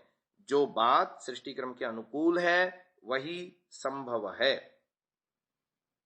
अब आते हैं 8वां प्रमाण, अभाव। न भवति यस्मिन् सो अभावः। जैसे किसी ने किसी से कहा कि हाथी ले आ, उसने वहां हाथी का अभाव देख करके जहां हाथी था वहां से लेके आया। ये 8 प्रमाण हैं। यानी पुरोवात के कारण बादलों के भारी वर्षा होने पर भी वर्षा का अभाव उनके विरोधी प्रतिबंधक विधारकवाद का ज्ञान करा देता है। इसी प्रकार अभाव अपने विरोधी के ज्ञान का हेतु होने से प्रमाणों में गिना जाता है। इस प्रकार ग्रंथकार ने 8 प्रमाणों की प्रमाण संज्ञा मानी है। लेकिन न्याय दर्शन में 4 प्रमाणों का ही उल्लेख मिलता है, प्रत्यक्ष, अनुमान, उपमान और शब्द। शिष्य शंका करता है, न चतुष्टयमेति ऐतिह्य अर्थापत्ति संभव अभाव प्रामाण्यात्। प्रमाणों का 4 मानना ठीक नहीं, क्योंकि इसके अतिरिक्त ऐतिह्य, अर्थापत्ति, संभव और अभाव, ये 4 भी प्रमाण और हैं। तब प्रमाण 8 माने जाने चाहिए। उद्देश्य सूत्र में इनका निर्देश न होना ठीक नहीं।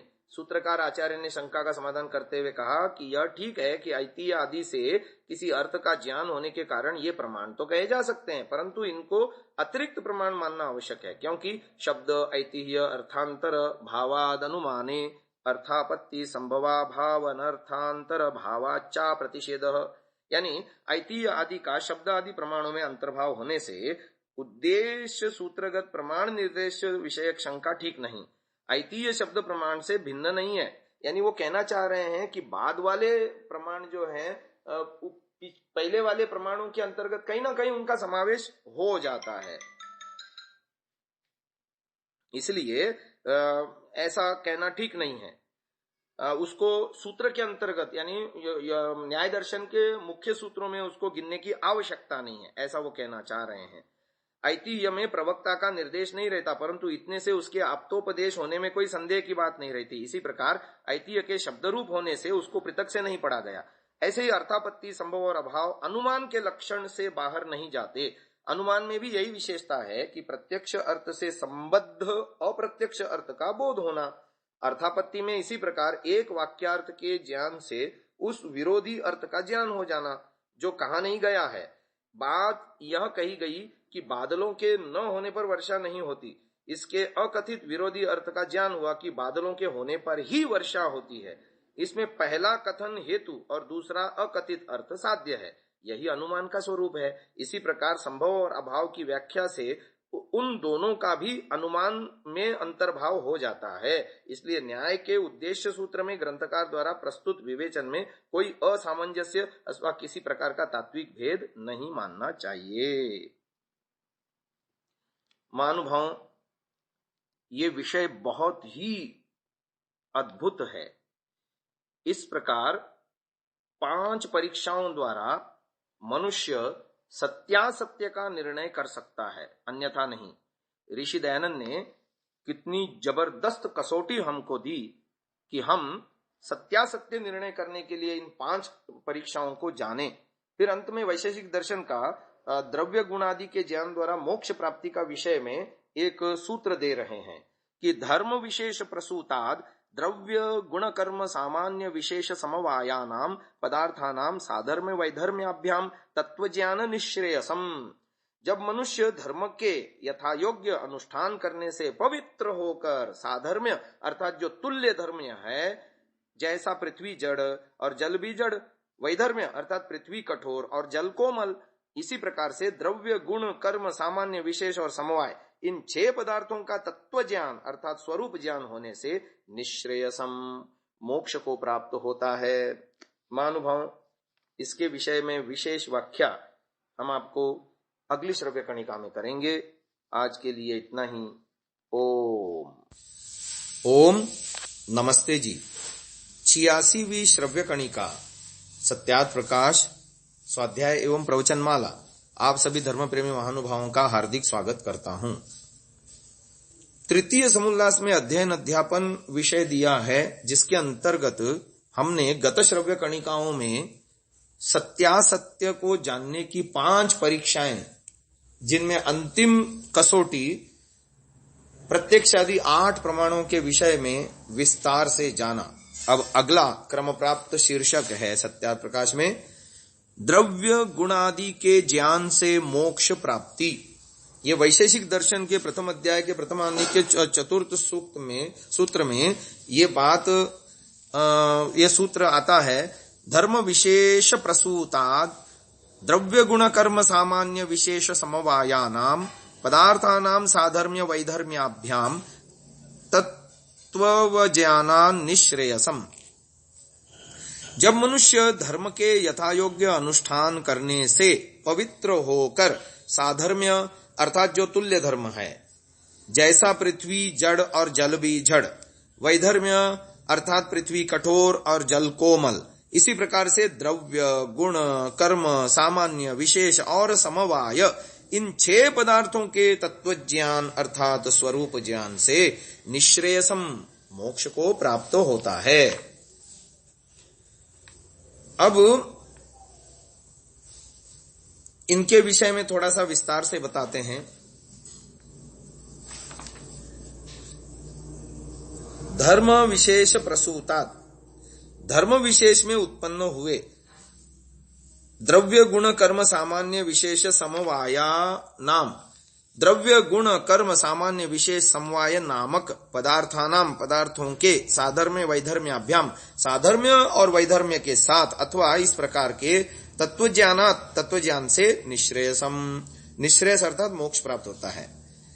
द्रव्य गुण कर्म सामान्य विशेष और समवाय, इन 6 पदार्थों के परस्पर साधर्म्य और वैधर्म्य की जानकारी के साथ धर्म विशेष से उत्पन्न हुए तत्वज्ञान से मोक्ष की प्राप्ति होती है।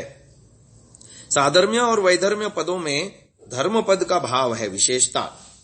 पदार्थों के यथार्थ स्वरूप को समझने के लिए उनकी साधारण एवं असाधारण विशेषताओं का ज्ञान प्राप्त होना आवश्यक है। इसी ज्ञान पर द्रव्यादि पदार्थों का यथार्थ ज्ञान आधारित है। इन पदार्थों में कौन सी विशेषता किन में समान रूप से पाई जाती है तथा किन में इनका विपरीतता रहती है, इसको यथार्थ में जान लेना द्रव्यादि विषयक तत्व ज्ञान है। वह तत्व ज्ञान जिससे निश्रेयस की सिद्धि होती है, धर्म विशेष से उत्पन्न होता है। धर्म विशेष से उत्पन्न हुआ द्रव्यादि का तत्व ज्ञान निश्रेयस मार्ग में उपयोगी होता है। मानसिक शक्तियों के साध लेने पर आत्मा एक द्रव्य प्रतिभा से संपन्न हो जाता है। आत्मा का जो चमत्कार पूर्ण सामर्थ्य अब तक सुप्त जैसी अवस्था में पड़ा था, वह इस साधना से जागृत हो जाता है और उस समय आत्मा एक दिव्य शक्ति से संपन्न हो जाता है। मन को साधने की उस प्रक्रिया का नाम योग अथवा समाधि है। इस प्रक्रिया से आत्मा का जो दिव्य सामर्थ्य जागृत हो जाता है, उसी को यहाँ धर्म विशेष शब्द द्वारा कहा गया है।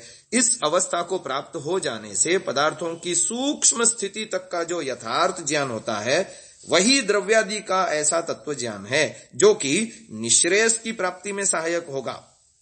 इसी तथ्य को सूत्र में धर्म विशेष प्रसूतात् तत्वज्ञान निश्रेयसम इन पदों से कहा गया। वैशेषिक शास्त्र अपने रूप में विशुद्ध भौतिकी शास्त्र है। इसमें भूत तत्व संबंधी विद्या का विवरण दिया गया है। अन्य भी अपेक्षित प्रासंगिक विवेचन तो है ही।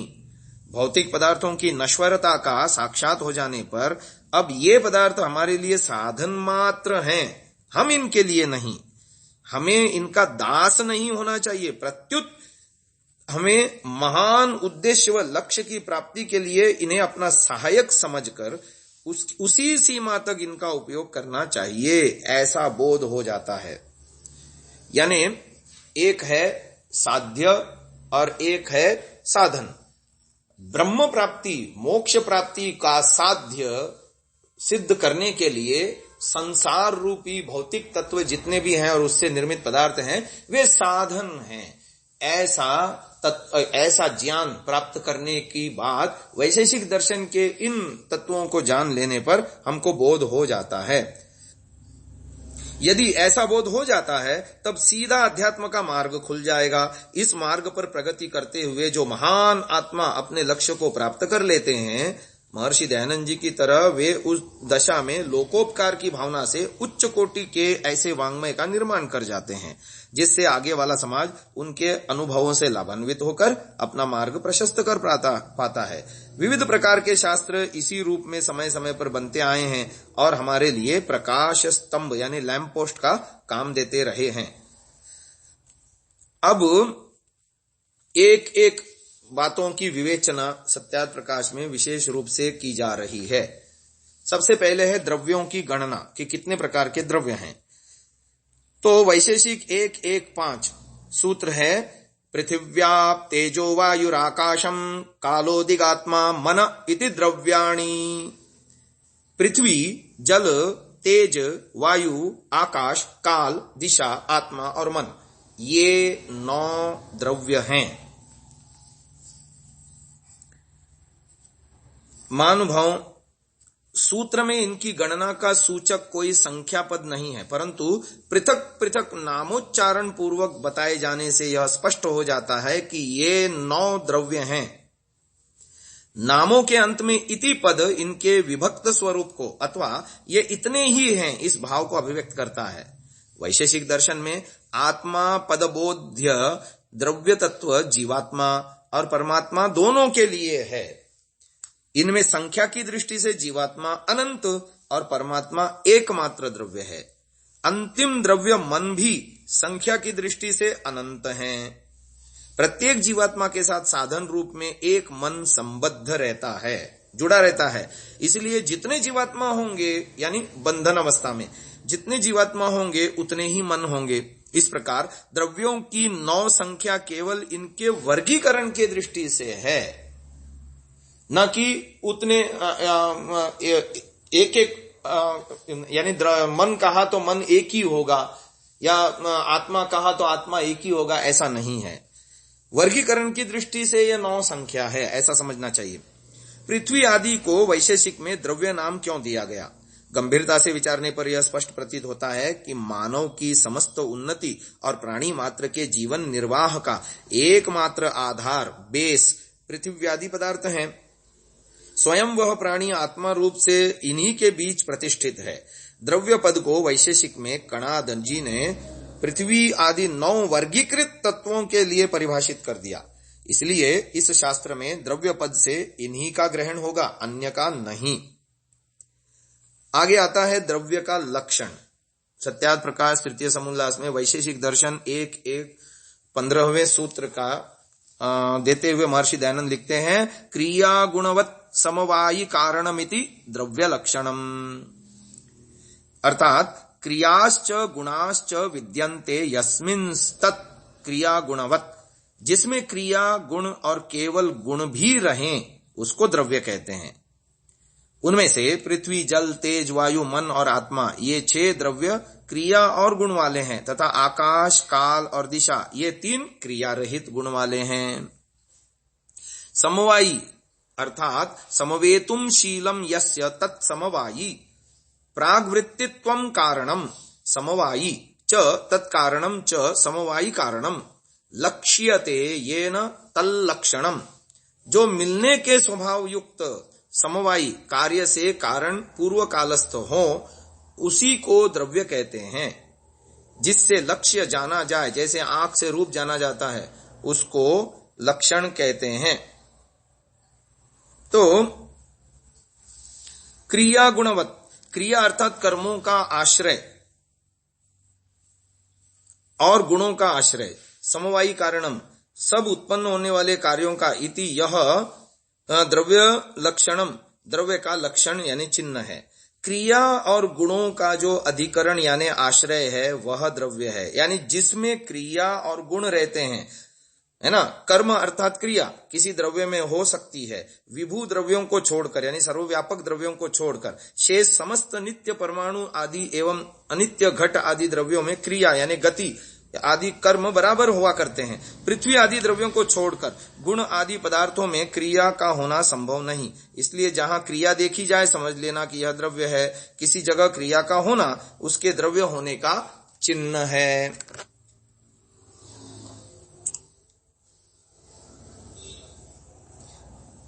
आगे की बात हम अगली श्रव्य कणिका में करेंगे। अब इसको यहीं विराम देते हैं। ओम नमस्ते जी। सत्यार्थ प्रकाश स्वाध्याय एवं प्रवचन माला तृतीय समोल्लास अध्ययन अध्यापन विषय, जिसके अंदर वैशेषिक दर्शन में बताए गए सूत्रों के माध्यम से द्रव्यों का लक्षण हम गत श्रव्य कणिका में जान रहे थे। तो क्रिया, कर्मों का आश्रय और गुणों का आश्रय जिसमें होता है वो द्रव्य का लक्षण यानी चिन्ह है। ये बात हमने आपको कही थी।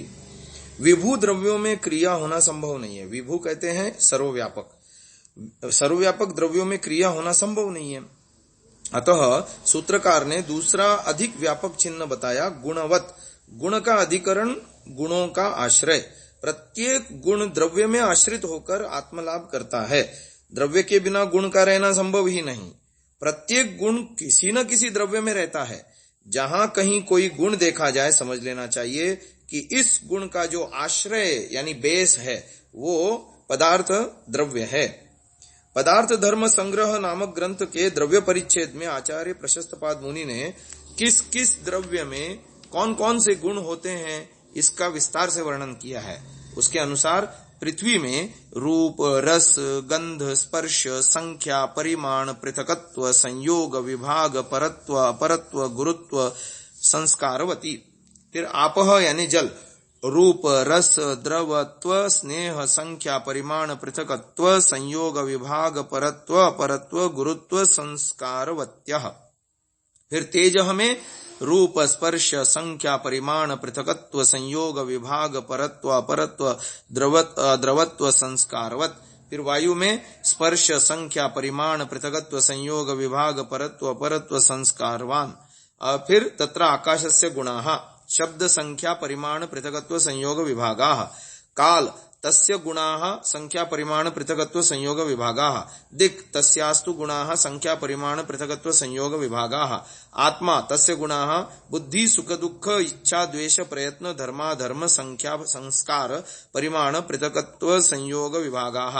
मनः तस्य गुणाः संख्या, परिमाण, पृथकत्व, संयोग, विभाग, परत्व, अपरत्व, संस्काराः।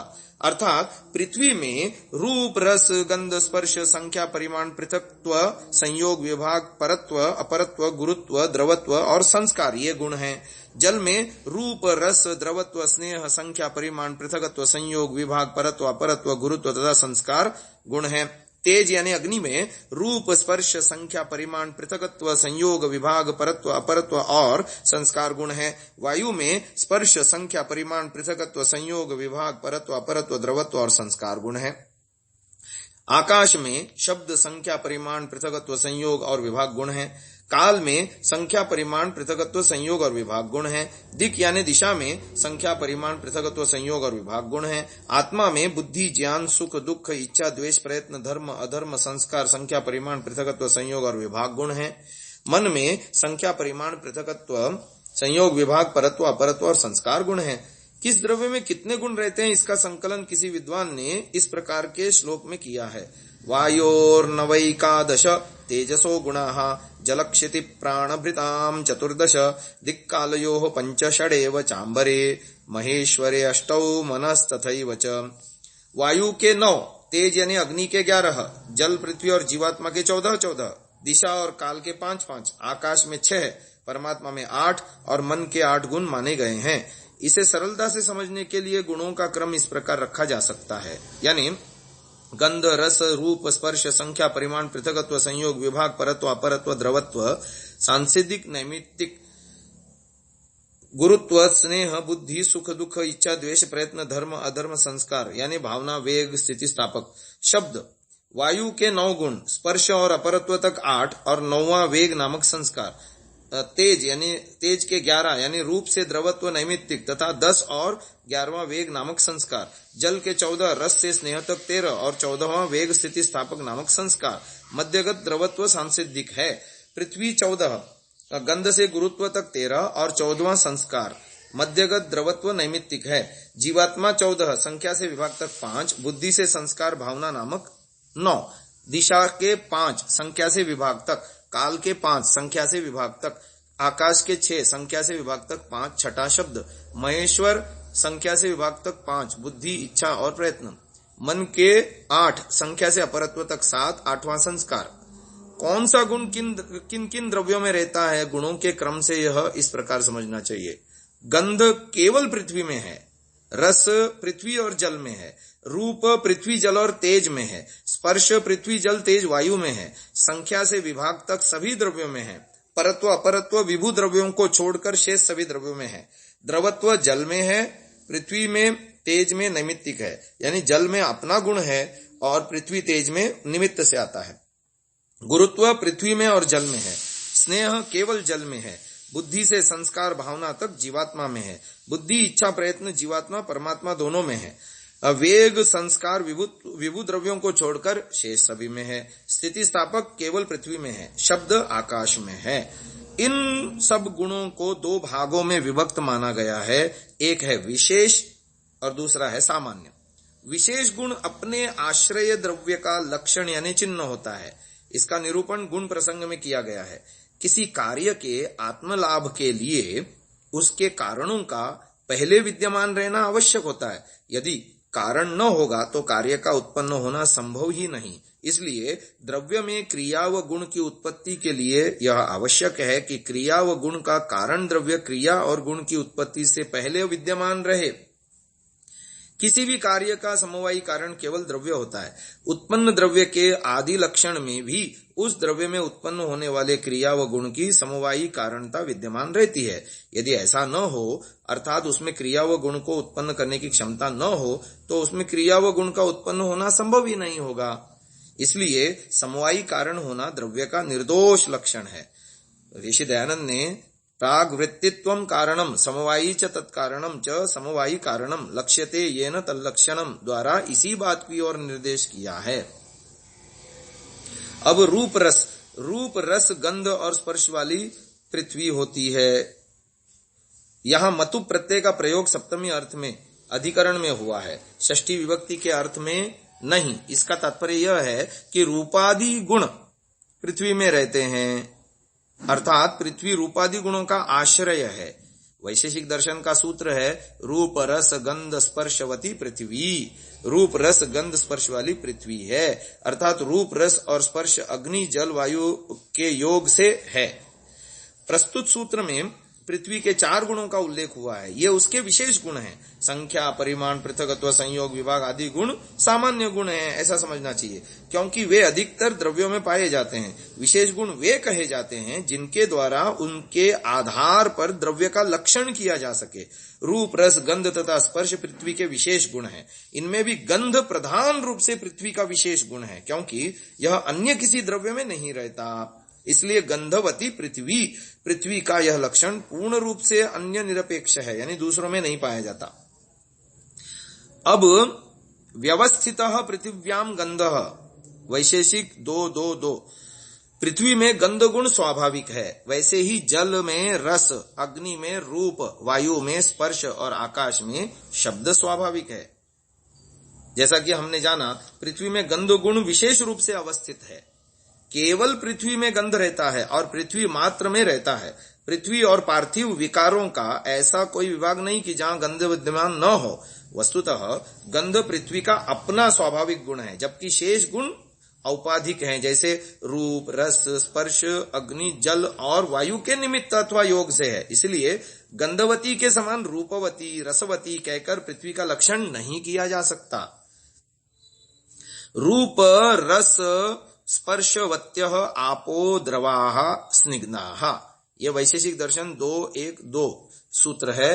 रूप रस और स्पर्शवान, द्रवीभूत और कोमल जल कहाता है, परंतु इनमें जल का रस स्वाभाविक गुण तथा रूप, स्पर्श, अग्नि और वायु के योग से है, ऐसा समझना चाहिए।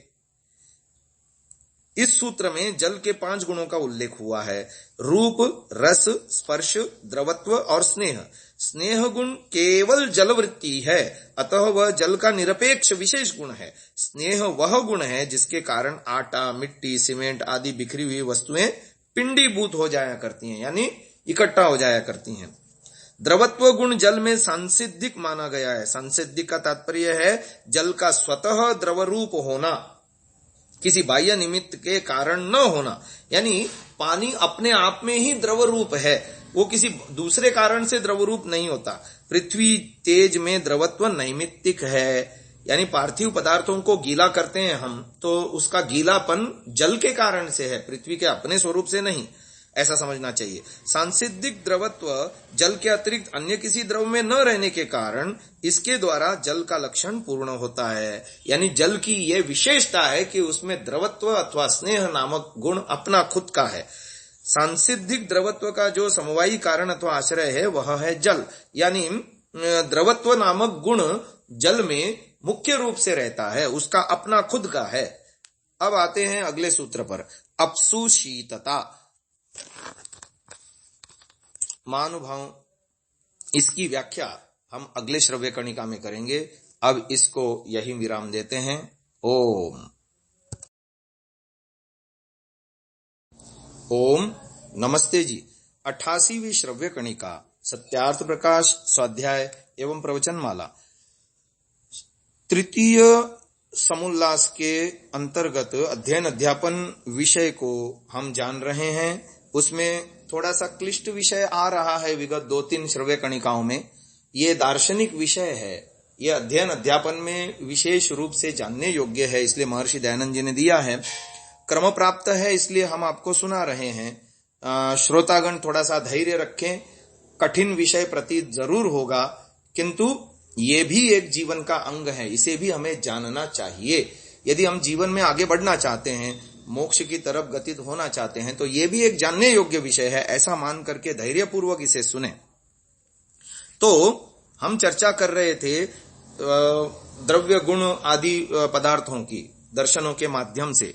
तो जल के गुणों का हमने, लक्षणों का हमने जाना गत श्रव्य कणिका में। अब अगला सूत्र है अपसु शीतता, वैशेषिक दर्शन 2:5। और जल में शीतलत्व गुण भी है, ये ऋषि दयानंद का वाक्य था।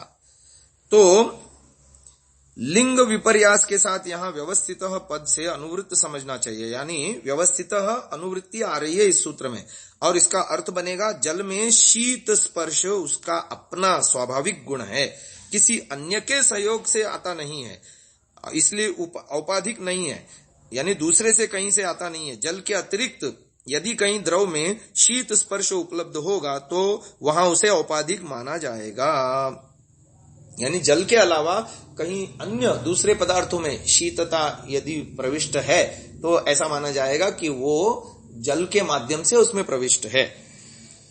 अगला सूत्र है तेजो रूप स्पर्शवत। जो रूप और स्पर्श वाला है वह तेज है, परंतु इनमें रूप स्वाभाविक और स्पर्श वायु के योग से है। तेज अथवा अग्नि रूप व स्पर्श वाला है। तेज में भास्कर शुक्ल रूप और उष्ण स्पर्श समवेत रहते हैं। भास्कर यानी सूर्य शुक्ल रूप का एवं उष्ण स्पर्श का समवायी कारण अथवा आश्रय तेज है। यह तेज का लक्षण स्पष्ट होता है। तेज में इन गुणों के प्रकट होने और अनुद्भावन यानी प्रकट न होने के आधार पर चार परिस्थितियां देखने में आती हैं, जहां रूप और स्पर्श दोनों उद्भूत रहते हैं, जैसे सौर तेज तथा लकड़ी आदि जलाने पर होने वाली अग्नि। जहां कथंचित रूप और स्पर्श दोनों अनुद्भूत रहते हैं, जैसे मानव आदि में चक्षु यानी आंख, वो भी तेज वाली है। जहां रूप उद्भूत रहता है, स्पर्श अनुद्भूत रहता है, यानी रूप प्रकट रहता है और स्पर्श दबा हुआ रहता है, जैसे चंद्रमा। जहां रूप अनुद्भूत रहता है और स्पर्श उद्भूत रहता है, यानी रूप तो उभरा रहता है और स्पर्श दबा हुआ रहता है, जैसे तप्त पाषाण यानी गरम पत्थर अथवा भर्जन पात्रस्थ बालू, यानी भड़बूजे में जो रेत होती है और भड़बूजे में जला दिया गया है भड़बूजा, और उसमें जो रेत होती है उसमें क्या होता है कि रूप तो रूप अनुद्भूत रहता है और स्पर्श उद्भूत रहता है। तो ऐसे ही स्पर्शवान अगला सूत्र है स्पर्शवान वायु, वैशेषिक 2:1-4। स्पर्श गुण वाला वायु है, परंतु इसमें भी उष्णता, शीतता, तेज और जल के योग से रहते हैं। तो स्पर्श गुण 3 प्रकार का अनुभूत होता है, गरम, ठंडा और अनुष्णाशीत, यानी ना गरम न ठंडा। वायु में अनुष्णाशीत स्पर्श रहता है। इस प्रकार के स्पर्श का समवायी कारण अथवा आश्रय वायु है। यह वायु का लक्षण व स्वरूप स्पष्ट होता है। तो पृथ्वी, जल, तेज, वायु 4 द्रव्यों के लक्षण व स्वरूप का विवरण 4 सूत्रों के द्वारा प्रस्तुत किया गया। वैशेषिक शास्त्र में समस्त कार्य जगत के मूल उपादान के रूप में 4 प्रकार के परमाणु माने गए हैं। इन्हीं परमाणुओं से बनने वाला समस्त विश्व प्रकाश में आता है। ये परमाणु पृथ्वी, जल, तेज, वायु नाम से व्यवहार में आते हैं। तो आगे का सूत्र है त आकाशे न विद्यन्ते, यानी रूप, रस, गंध और स्पर्श आकाश में नहीं है, किंतु शब्द ही आकाश का गुण है। तो इस विषय में यह जानना चाहिए, आकाश पद काल आदि शेष सब द्रव्यों का उपलक्षण है। आकाश, काल, दिशा, आत्मा, मन इन सभी द्रव्यों में रूपादि उक्त गुण नहीं रहते, केवल शब्द ही आकाश का अपना गुण है। पृथ्वी आदि 4 द्रव्यों का विवेचन करने के अनंतर क्रम प्राप्त आकाश द्रव्य का निरूपण किया गया। अब आगे आता है सूत्र निष्क्रमणम प्रवेशनम इत्याकाशस्य लिंगम, जिसमें प्रवेश और निकलना होता है वह आकाश का लिंग है, यानी लक्षण है। बाहर निकलना निष्क्रमण कहलाता है। प्रवेशन भीतर से बाहर से भीतर जाना, ये प्रवेशन कहलाता है। इति इस प्रकार की क्रिया का संभव होना आकाशस्य आकाश का लिंगम यानी चिन्ह है। घर के भीतर बाहर आना जाना अथवा कहीं भी घूमना फिरना, यह क्रिया या गति ऐसे द्रव्य का अनुमान कराती है जो इन क्रियाओं के लिए अवकाश यानी खाली स्थान पैदा करता है। न केवल क्रिया, प्रत्युत कोई भी मूर्त पदार्थ उस अवकाश के बिना आत्मलाभ करने में अक्षम रहेगा, जो आकाश के अस्तित्व से प्राप्त होता है। यानी आकाश यदि न हो तो किसी भी पदार्थ का अस्तित्व नहीं हो सकता। यदि उस अवकाश को कोई भी एक मूर्त पदार्थ घेर लेता है तो उसमें दूसरे मूर्त पदार्थ का आना संभव नहीं है। ये हम प्रयोगों द्वारा भी सिद्ध कर सकते हैं। जैसे वायु नामक द्रव यदि बोतल में भरा है और बोतल उल्टी करके पानी में हम डुबाना चाहते हैं तो पानी उसमें तब तक नहीं घुसेगा जब तक कि उसकी वायु बाहर न निकले। ये प्रयोग से सिद्ध होता है। इसी प्रकार सूक्ष्मतम मूर्त द्रव्यों से लेकर महान से महान मूर्त द्रव्यों तक की स्थिति ऐसे पदार्थ का अनुमान कराती है जो इनके लिए अवकाश प्रदान करता है। वही द्रव्य आकाश है। अब आते हैं अगले सूत्र पर। अगला सूत्र है, हाँ, ये जो हमने विवरण आपको बताया कि आकाश का निष्क्रमण और प्रवेशन, इसके बाद अगला सूत्र है कार्यांतर प्रादुर्भावाच्च शब्द स्पर्शवताम अगुणः। वैशेषिक दर्शन 2:1-25। अन्य पृथ्वी आदि कार्यों से प्रकट न होने से शब्द स्पर्श गुण वाले भूमि आदि का गुण नहीं है, किंतु शब्द आकाश का ही गुण है। यहां सूत्र में जो शब्द आए हैं कार्यांतर अप्रादुर्भावात, कार्यांतरों में यानी अवयवों से प्रादुर्भूत न होने के कारण च और शब्द शब्द गुण स्पर्शवताम स्पर्श वाले द्रव्यों का अगुण गुण नहीं है। यानी स्पर्श वाले द्रव्य 4 हैं। पहला है पृथ्वी, दूसरा है जल, तीसरा है तेज, चौथा है वायु।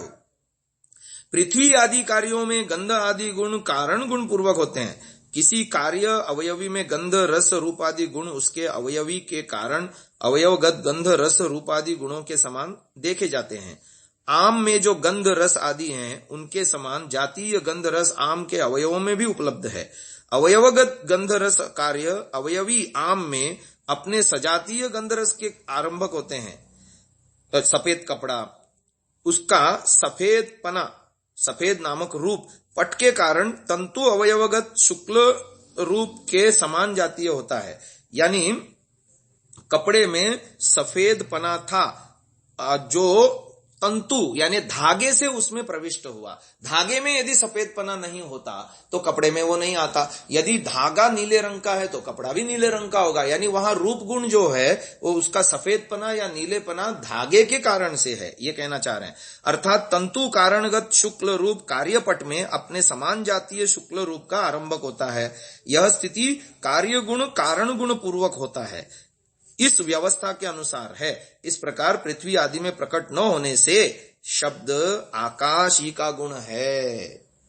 तो शब्द जो गुण है पृथ्वी जल अग्नि वायु इनमें प्रवेश नहीं करता, इसलिए विशुद्ध आकाश का ही गुण शब्द है। महानुभाव, हमारे ऋषि मुनियों ने कितनी सूक्ष्मता में जाकर के एक एक गुणों के आधार पर किस किस द्रव्य का कौन सा मुख्य गुण है, कौन सा गौण है, ये बातें हमको समझाने की कोशिश की है। आइए थोड़ा थोड़ा हम भी समझने का प्रयास करते हैं। सत्यार्थ प्रकाश के माध्यम से अति गूढ़ विषय भी सरल करके ऋषिवर द्वारा समझाए गए हैं और अति सरल विषयों को भी जो जीवन के लिए आवश्यक है वो भी बताए गए हैं। तो हम आज की श्रव्य कणिका को यहीं विराम देते हैं। अगली बातें कल के श्रव्य कणिका में सुनेंगे। ओम नमस्ते जी। 89वीं श्रव्य कणिका सत्यार्थ प्रकाश स्वाध्याय एवं प्रवचन माला तृतीय समोल्लास अध्ययन अध्यापन का विषय में आप सूक्ष्म दार्शनिक विषयों को वैशेषिक दर्शन के सूत्रों के माध्यम से समझने की कोशिश कर रहे हैं। तो वर्तमान में जो सूत्र आ रहा है कार्यांतरा प्रादुर्भावाच्च शब्दः स्पर्शवताम अगुणः। अन्य पृथ्वी आदि कार्यों से प्रकट न होने से शब्द स्पर्श गुण वाले भूमि आदि का गुण नहीं है, किंतु शब्द आकाश का ही गुण है। तो कार्यांतरा प्रादुर्भावात, इसकी चर्चा हम गत श्रव्य कणिका में कर चुके हैं। अब अगला सूत्र है अपरस्मिन् अपरम युगपत् चिरम क्षिप्रमिति काललिंगानि। वैशेषिक दर्शन 2:2-6, जिसमें अपर पर युगपत यानी एक बार, चिरम यानी विलंब, क्षिप्रम यानी जल्दी शीघ्र इत्यादि प्रयोग होते हैं, उसको काल कहते हैं। तो काल की न्यूनता अधिकता सूर्यादि संबंधी न्यून अधिक गतियों पर आधारित है। जिस पिंड का संबंध अन्य की अपेक्षा अधिक गतियों से रहा है वह पर कहा जाएगा। दूसरा अपर, यह पर भी अन्य किसी की अपेक्षा अपर है। ऐसे ही एक जगह अपर उस अन्य की अपेक्षा पर है जिसका संबंध सूर्यादि गतियों के साथ न्यून रहा है। इस प्रकार यह सब व्यवहार जिस द्रव्य से नियमित होता है वह काल है। लोक में साधारणतया यह कहते सुना जाता है कि अमुक ने 60 दिवाली या होली देखी है और उसने अभी केवल 30, उसकी कैसी समानता? यह व्यवहार कालकृत परत्व अपरत्व का बोधक है। इसलिए यानी एक की अपेक्षा दूसरे के विषय में कहा जा रहा है। जहां परत्व अपरत्व का अस्तित्व है वह काल के अस्तित्व को बताता है। जिन अनेक क्रियाओं के संपन्न होने में समानता दिख रही है वह समानता काल के कारण है। यह समानता काल के आधार पर है। जितनी देर में यह कार्य हुआ उतनी ही देर में दूसरा भी हो गया। दोनों के संपन्न होने के काल की समानता में युगपत नामक व्यवहार होता है। जहां असमानता हो वहां चिर और क्षिप्र ऐसा व्यवहार होता है। चिर माने देर से, क्षिप्र माने जल्दी। जहां देर लगे वहां चिर, जहां जल्दी हो वहां क्षिप्र। यह जल्दी और देर का व्यवहार भी काल पर ही आधारित है, यानी यह काल का लक्षण है। अगला सूत्र आ रहा है, नित्येष्व भावाद नित्येषु भावात कारणे कालाख्येति। वैशेषिक 2:2-9। जो नित्य भाव पदार्थों में न हो और अनित्य में हो, इस कारण में ही, इसलिए कारण में ही काल संज्ञा है। यानी नित्येषु नित्य पदार्थों में अभावात न होने से, अनित्येषु अनित्य पदार्थों में भावात होने से, चिर क्षिप्र युगपत आदि व्यवहार कारणे कारण में होने में कालाख्या काल का नाम लिया जाता है। इति इस प्रकार अथवा प्रकरण की समाप्ति। अब अज्ञात कर्तृक प्राचीन व्याख्या में भावात पर्यंत एक सूत्र और कारणे कालाख्यति यह दूसरा अतिरिक्त सूत्र माना गया है। चंद्रानंदीय व्याख्या में भी 2 सूत्र हैं, पर दूसरे सूत्र में इति पद नहीं है। आकाश परमाणु आदि नित्य पदार्थों में यह जल्दी हुआ, यह देर से हुआ, यह एक साथ हुआ, यह पर है, यह अपर है इत्यादि व्यवहार नहीं होता, परंतु घट पट आदि अनित्य पदार्थों में ऐसा व्यवहार होता है। इससे स्पष्ट है कि कार्य मात्र, चाहे वह कार्य द्रव्य गुण कर्म कुछ भी हो, के कारण में काल यह नाम प्रयुक्त होता है। इसलिए कार्य मात्र का कारण काल को माना गया है। विविध ऋतुओं के अनुसार विभिन्न वनस्पति फूल फल आदि का उत्पन्न होना काल के अस्तित्व का बोधक है, चिन्ह है। वसंत हेमंत आदि ऋतुएं काल का ही तो स्वरूप हैं। इन पदों से काल का अभिव्यंजन होता है। इति पद प्रकरण की समाप्ति का द्योतक मानना चाहिए। अगला सूत्र आ रहा है, इत इदमिति यतस्तद दिश्यम लिंगम। यहां से यह पूर्व दक्षिण पश्चिम उत्तर ऊपर नीचे ऐसा जिसमें व्यवहार होता है उसको दिशा कहते हैं। इतः माने इधर से, यहां से, इदम माने ये, इति इस प्रकार का व्यवहार यतः जिस निमित्त से होता है, तत् वह दिश्यम दिशा का द्योतक यानी लिंगम यानी चिन्ह लक्षण होता है। लोक में ऐसा सर्वत्र हम व्यवहार देखते हैं कि अमुक वस्तु इधर से उतनी दूर और या उतनी समीप है, इधर है या उधर है। यह व्यवहार जिस निमित्त से होता है उसको हम दिशा कहते हैं। यह दिशा का चिन्ह है, लिंग है। इससे दिशा नामक पदार्थ पहचाना जाता है। लोक में प्रयुक्त दूर अथवा निकट पदों के अर्थ के लिए शास्त्र में पर अपर आदि पदों का प्रयोग होता है। जैसे कालकृत परत्व अपरत्व में बड़े छोटे का बोध होता है, वैसे ही दिशाकृत परत्व अपरत्व में दूर समीप का बोध होता है। इसी प्रकार पूर्व पश्चिम उत्तर दक्षिण ऊपर नीचे आदि व्यवहारों का जो निमित्त है उसी का नाम दिक् है। अगला सूत्र दिया है, आदित्य संयोगात भूत पूर्वात भविष्यतो भूताच्च प्राची। वैशेषिक 2:2-14। महानुभाव, दर्शनों को पढ़ने से बुद्धि सूक्ष्म होती है। जिन विषयों पर हमने कभी नहीं सोचा परंतु व्यवहार रूप में हम उन चीजों का प्रयोग करते हैं, पर उसके पीछे छुपे हुए सूक्ष्म सिद्धांतों को कभी हमने नहीं सोचा, कभी नहीं जानते, इसलिए वह विषय हमको क्लिष्ट प्रतीत होने की संभावना है। क्लिष्ट प्रतीत होते हुए भी आप धैर्यपूर्वक श्रवण कर रहे हैं, ये मेरे लिए एक बहुत बड़ी उपलब्धि है।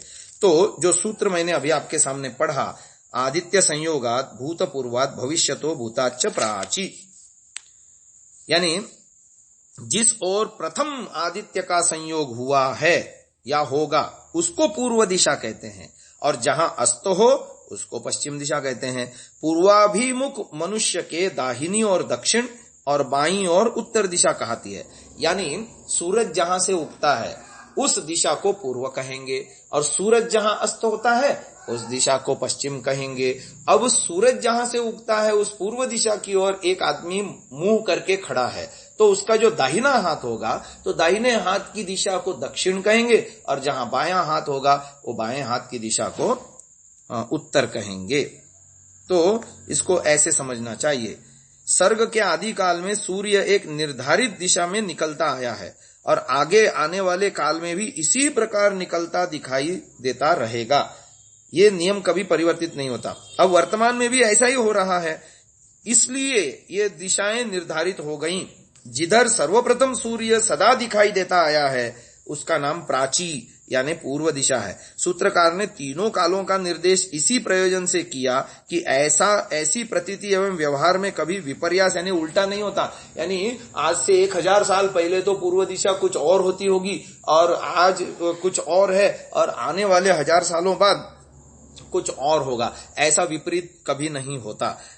जिस ओर सबसे पहले सूर्य दिखाई देता है उस ओर को प्राची यानी पूर्व कहा गया। ठीक इससे उल्टी और जब सूर्य दृष्टिगोचर होता है वह प्रतीची यानी पश्चिम दिशा है। प्रत्यक अंचति यस्याम सा, पहले से ठीक उल्टी दिशा में सूर्य प्राप्त हो यानी अस्त हो उसको पश्चिम दिशा कहा गया। सूर्य की ओर मुख करके खड़े हुए आदमी के दाहिने हाथ की ओर दक्षिण और बाएं हाथ की ओर उत्तर उदीची दिशा कहती है। इसी प्रक्रिया का अवान्तर दिशाओं को समझने के लिए सूत्रकार ने अतिदेश किया, और वो अतिदेश सूत्र है एतेन दिगंतरालानि व्याख्यातानि वैशेषिक 2:2:16। इससे पूर्व दक्षिण के बीच की दिशाओं को आग्नेयी, दक्षिण पश्चिम के बीच की दिशाओं को नैऋति, पश्चिम उत्तर के बीच की दिशा को वायवी और उत्तर पूर्व की बीच की दिशा को ऐशानी दिशा कहते हैं। एतेन माने इससे, दिगंतरालानी माने दिशाओं के अंतराल यानी दोनों दिशाओं के बीच की दिशाओं को, व्याख्यातानी समझ लेना चाहिए। प्राची प्रतीची आदि दिशाओं के विवरण से उनके मध्यवर्ती अवान्तर दिशाओं को ज्ञान होता है। पूर्व और दक्षिण के बीच वाली दिशा को आग्नेयी, दक्षिण और पश्चिम के बीच वाली दिशा को नैऋति, पश्चिम और उत्तर के बीच वाली दिशा को वायवी, उत्तर और पूर्व के बीच वाली दिशा को ऐशानी कहते हैं। एकमात्र दिशा द्रव्य के ये सब औपचारिक भेद हो गए केवल व्यवहार की सुविधा के लिए, पर इस प्रकार के अवान्तर विभागों की कोई सीमा ही नहीं है। व्यवहार सिद्धि के लिए किन्हीं सीमित रेखाओं में इन्हें निर्धारित कर लिया गया है। यही 10 दिशाओं के माने जाने का आधार है। आज की इस चर्चा को हम यहीं विराम देते हैं। आगे की चर्चा हम कल के श्रव्य कणिका में करेंगे। ओम ओम नमस्ते जी। 90वीं श्रव्य कणिका सत्यार्थ प्रकाश स्वाध्याय एवं प्रवचन माला। आप सभी धर्म प्रेमी महानुभावों का हार्दिक स्वागत है।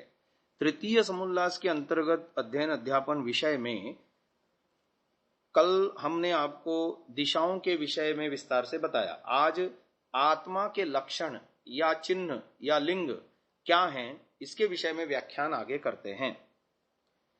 न्याय दर्शन का एक सूत्र उद्धृत किया जा रहा है। इच्छा द्वेष प्रयत्न सुख दुख ज्ञानान्यात्मनो लिंगमिति। व्याख्या में लिखते हैं जिसमें इच्छा, राग, द्वेष, वैर, प्रयत्न यानी पुरुषार्थ, सुख दुख, ज्ञान यानी जानना इत्यादि गुण हो वह जीवात्मा कहता है। वैशेषिक दर्शन का एक और सूत्र देते हुए लिखते हैं प्राणापान निमेषोन्मेष जीवन मनोगतीन्द्रियांतर विकाराः सुख दुखेच्छा द्वेष प्रयत्नाश्चात्मनो लिंगानी। प्राण यानी भीतर से वायु को बाहर निकालना, अपान यानी बाहर से वायु को भीतर लेना, निमेष यानी आंख को नीचे ढांकना, उन्मेष यानी आंख को ऊपर उठाना, जीवन यानी प्राण का धारण, मनः माने मनन, विचार अर्थात ज्ञान, गति माने यथेष्ट गमन करना, इंद्रिय माने इंद्रियों को विषयों में चलाना, उनसे विषयों का ग्रहण करना, अंतर्विकार माने क्षुधा यानी भूख, तृषा यानी प्यास, ज्वर पीड़ा आदि विकारों का होना, सुख दुख इच्छा द्वेष और प्रयत्न, ये सब आत्मा के लिंग अर्थात कर्म और गुण हैं। अब इनकी विशेष व्याख्या हम करते हैं। लोक व्यवहार में प्रायः देखा जाता है कि जब कोई व्यक्ति किसी पदार्थ के विषय में सुख का अनुभव करता है तो वैसे ही पदार्थ को पुनः देखकर उसे लेना चाहता है। यानी व्यक्ति वस्तु क्रिया इनसे यदि हमको सुख मिला तो दोबारा वापस उस सुख पाने की हमारी इच्छा बनती है। रसनेन्द्रिय से गृहित आम्र रस यानी जुबान से जिह्वा से जीभ से चखा हुआ आम रस, कालांतर में आंख के द्वारा उसी आम रस को हम देखते हैं तो हमको स्मरण हो आता है कि हमने ऐसा ही रस पहले जिह्वा से चखा है, तो उसको आंख से देख करके दोबारा देख करके लेने की इच्छा होती है। चक्षु द्वारा देखे फल को देखकर लेने की इच्छा होना यह सिद्ध करता है कि दोनों इंद्रियों के विषय को ग्रहण करने वाला इन दोनों इंद्रियों से अतिरिक्त किंतु जुड़ा हुआ जो तत्व है वही आत्मा है। इस प्रकार इच्छा का होना आत्मा की सिद्धि में एक प्रमाण है। ऐसे ही जिस पदार्थ के संबंध में किसी को दुख पहुंचा, यानी किसी व्यक्ति से वस्तु से अथवा क्रिया से कोई भी दुख पहुंचा, प्रतिकूल वस्तु हो सकती है, व्यक्ति हो सकता है, क्रिया हो सकती है, उससे जब हमको दुख मिलता है तो उसके प्रति द्वेष की भावना उभरने से उससे दूर होने की चेष्टा होती है, और जिसके संबंध में सुख पहुंचता है उसके प्रति राग होने से उसे प्राप्त करने की इच्छा करता है। यह सब अनेक अर्थों के दृष्टा व अनुभव करता एक चेतन तत्व की सत्ता को स्वीकार किए बिना संभव नहीं है। इस प्रकार सुख साधन पदार्थों के आदान में प्रयत्न और उसी के समान दुख साधन पदार्थों के परित्याग में यानी हटाने में जो प्रयत्न है वह भी आत्मा के अस्तित्व को बताने वाला लक्षण है। विभिन्न इंद्रियां अपने नियत एक एक विषय के ग्रहण करने में समर्थ हैं।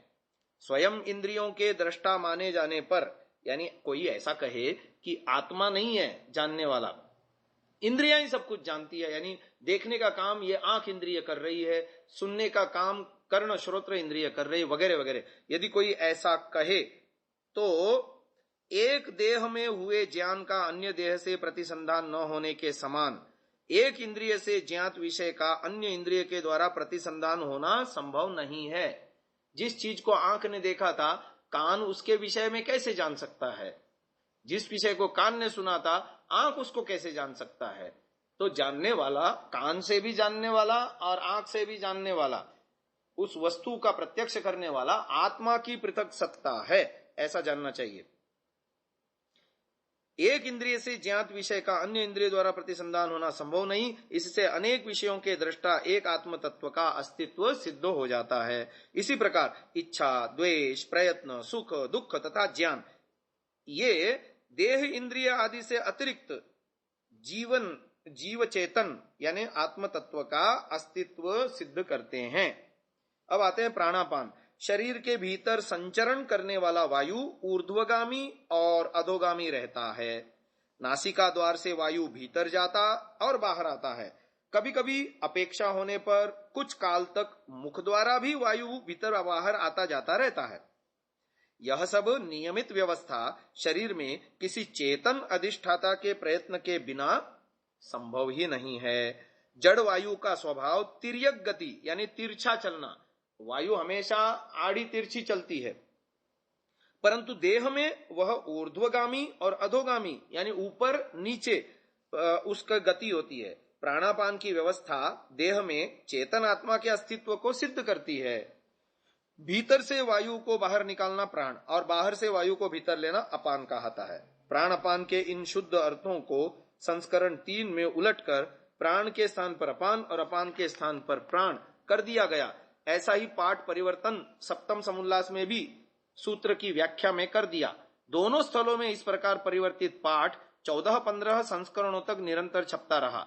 प्राचीन शास्त्रों के न जानने वाले लोग ग्रंथकार द्वारा प्रस्तुत प्राण अपान के अर्थों को अशुद्ध समझते रहे, जबकि ग्रंथकार ने वर्तमान संस्करण में उपलब्ध अर्थ यजुर्वेद भाष्य 22वें अध्याय का 23वां मंत्र, ऋग्वेदादि भाष्य भूमिका, शरीरात बाह्य देशम यो वायुर्गच्छति स प्राणः, बाह्यात देशात शरीरम प्रविशति स वायु अपानः, ये वेदोक्त धर्म विषय में लिखा है तथा पत्र व्यवहार पृष्ठ 99 द्वितीय संस्करण में भी लिखा है। सायण ने भी अथर्व वेद 18:2-46 के भाष्य में स्पष्ट लिखा, मुखनासिकाभ्याम बहिर्निस्सरन् वायुः प्राणः अंतर्गच्छन् अपानः। यही प्राचीन शास्त्र सम्मत अर्थ है। ऋषि ने इन पदों की व्याख्या योग शास्त्र के मंतव्यों के अनुसार की है। वे स्वयं भी योगी थे, उन्हें प्राण और अपान की उन स्थितियों और वास्तविकताओं का अनुभव था। साधारण जन इन विषयों की जानकारी न होने से अनायासी भ्रम में पड़ सकते हैं, परंतु प्राण अपान की यही व्याख्या अन्यत्र प्राचीन और अर्वाचीन आचार्यों ने भी की है। इस निमित्त कुछ प्रसंग हम बताना चाहते हैं। गीता प्रेस गोरखपुर से प्रकाशित कल्याण के योगांक वर्ष 10 अंक 1 अगस्त 1935 में एक लेख प्राणायाम शीर्षक से प्रकाशित हुआ है। इसके लेखक हैं स्वामी कृष्णानंद जी। यह लेख पृष्ठ संख्या 554 पर आरंभ होता है। लेखक ने प्रारंभ में ही लिखा है, हठयोग का लक्षण शास्त्रकारों ने इस प्रकार किया है, हकारः कीर्तितः सूर्य ठकारश्चंद्र उच्यते सूर्या चंद्रमसोर योगात हठयोगो निगद्यते। फुफ्फुस में से उच्छ्वास रूप से बाहर आने वाले वायु को प्राण और ह कहते हैं। उष्ण होने से कारण इसका नाम सूर्य भी है। बाहर से जो वायु श्वास रूप में भीतर फुफ्फुसों में खींचा जाता है वह अपान और ठ है। शीतल होने के कारण उसे चंद्र भी नाम देते हैं। इसी सूर्य चंद्र अर्थात प्राण अपान की क्रिया के निमित्त संयोग को हठ योग कहते हैं। इस हठ योग का फल राजयोग की प्राप्ति है, इसलिए कहा है केवलम राजयोगाय हठ विद्योपदिश्यते। हठयोग प्रदीपिका 1-2। हम दूसरा प्रमाण दे रहे हैं। मैत्रायणी उपनिषद प्रपाठक 2 की 7वीं कंडिका में निम्नलिखित पाठ है, अर्थात अथ यो अयम ऊर्ध्वम उत्क्रामति इत्येष वाव स प्राणो अथ योयम अवांग संक्रामत्येष वाव सो अपानः। इस संदर्भ की उपनिषद में ब्रह्मयोगी विरचित व्याख्या इस प्रकार है, अथ योयम वायु नासाद ऊर्ध्वम उत्क्रामत्येष वाव स प्राणः, अथ योयम बाह्य नासिकारंध्राद अवांग संक्रामति एष वाव सो अपानः। जो वायु फुफ्फुस प्रदेश से ऊपर की ओर फेंका जाता और नासिका द्वार से बाहर को उत्क्रमण करता वह प्राण है।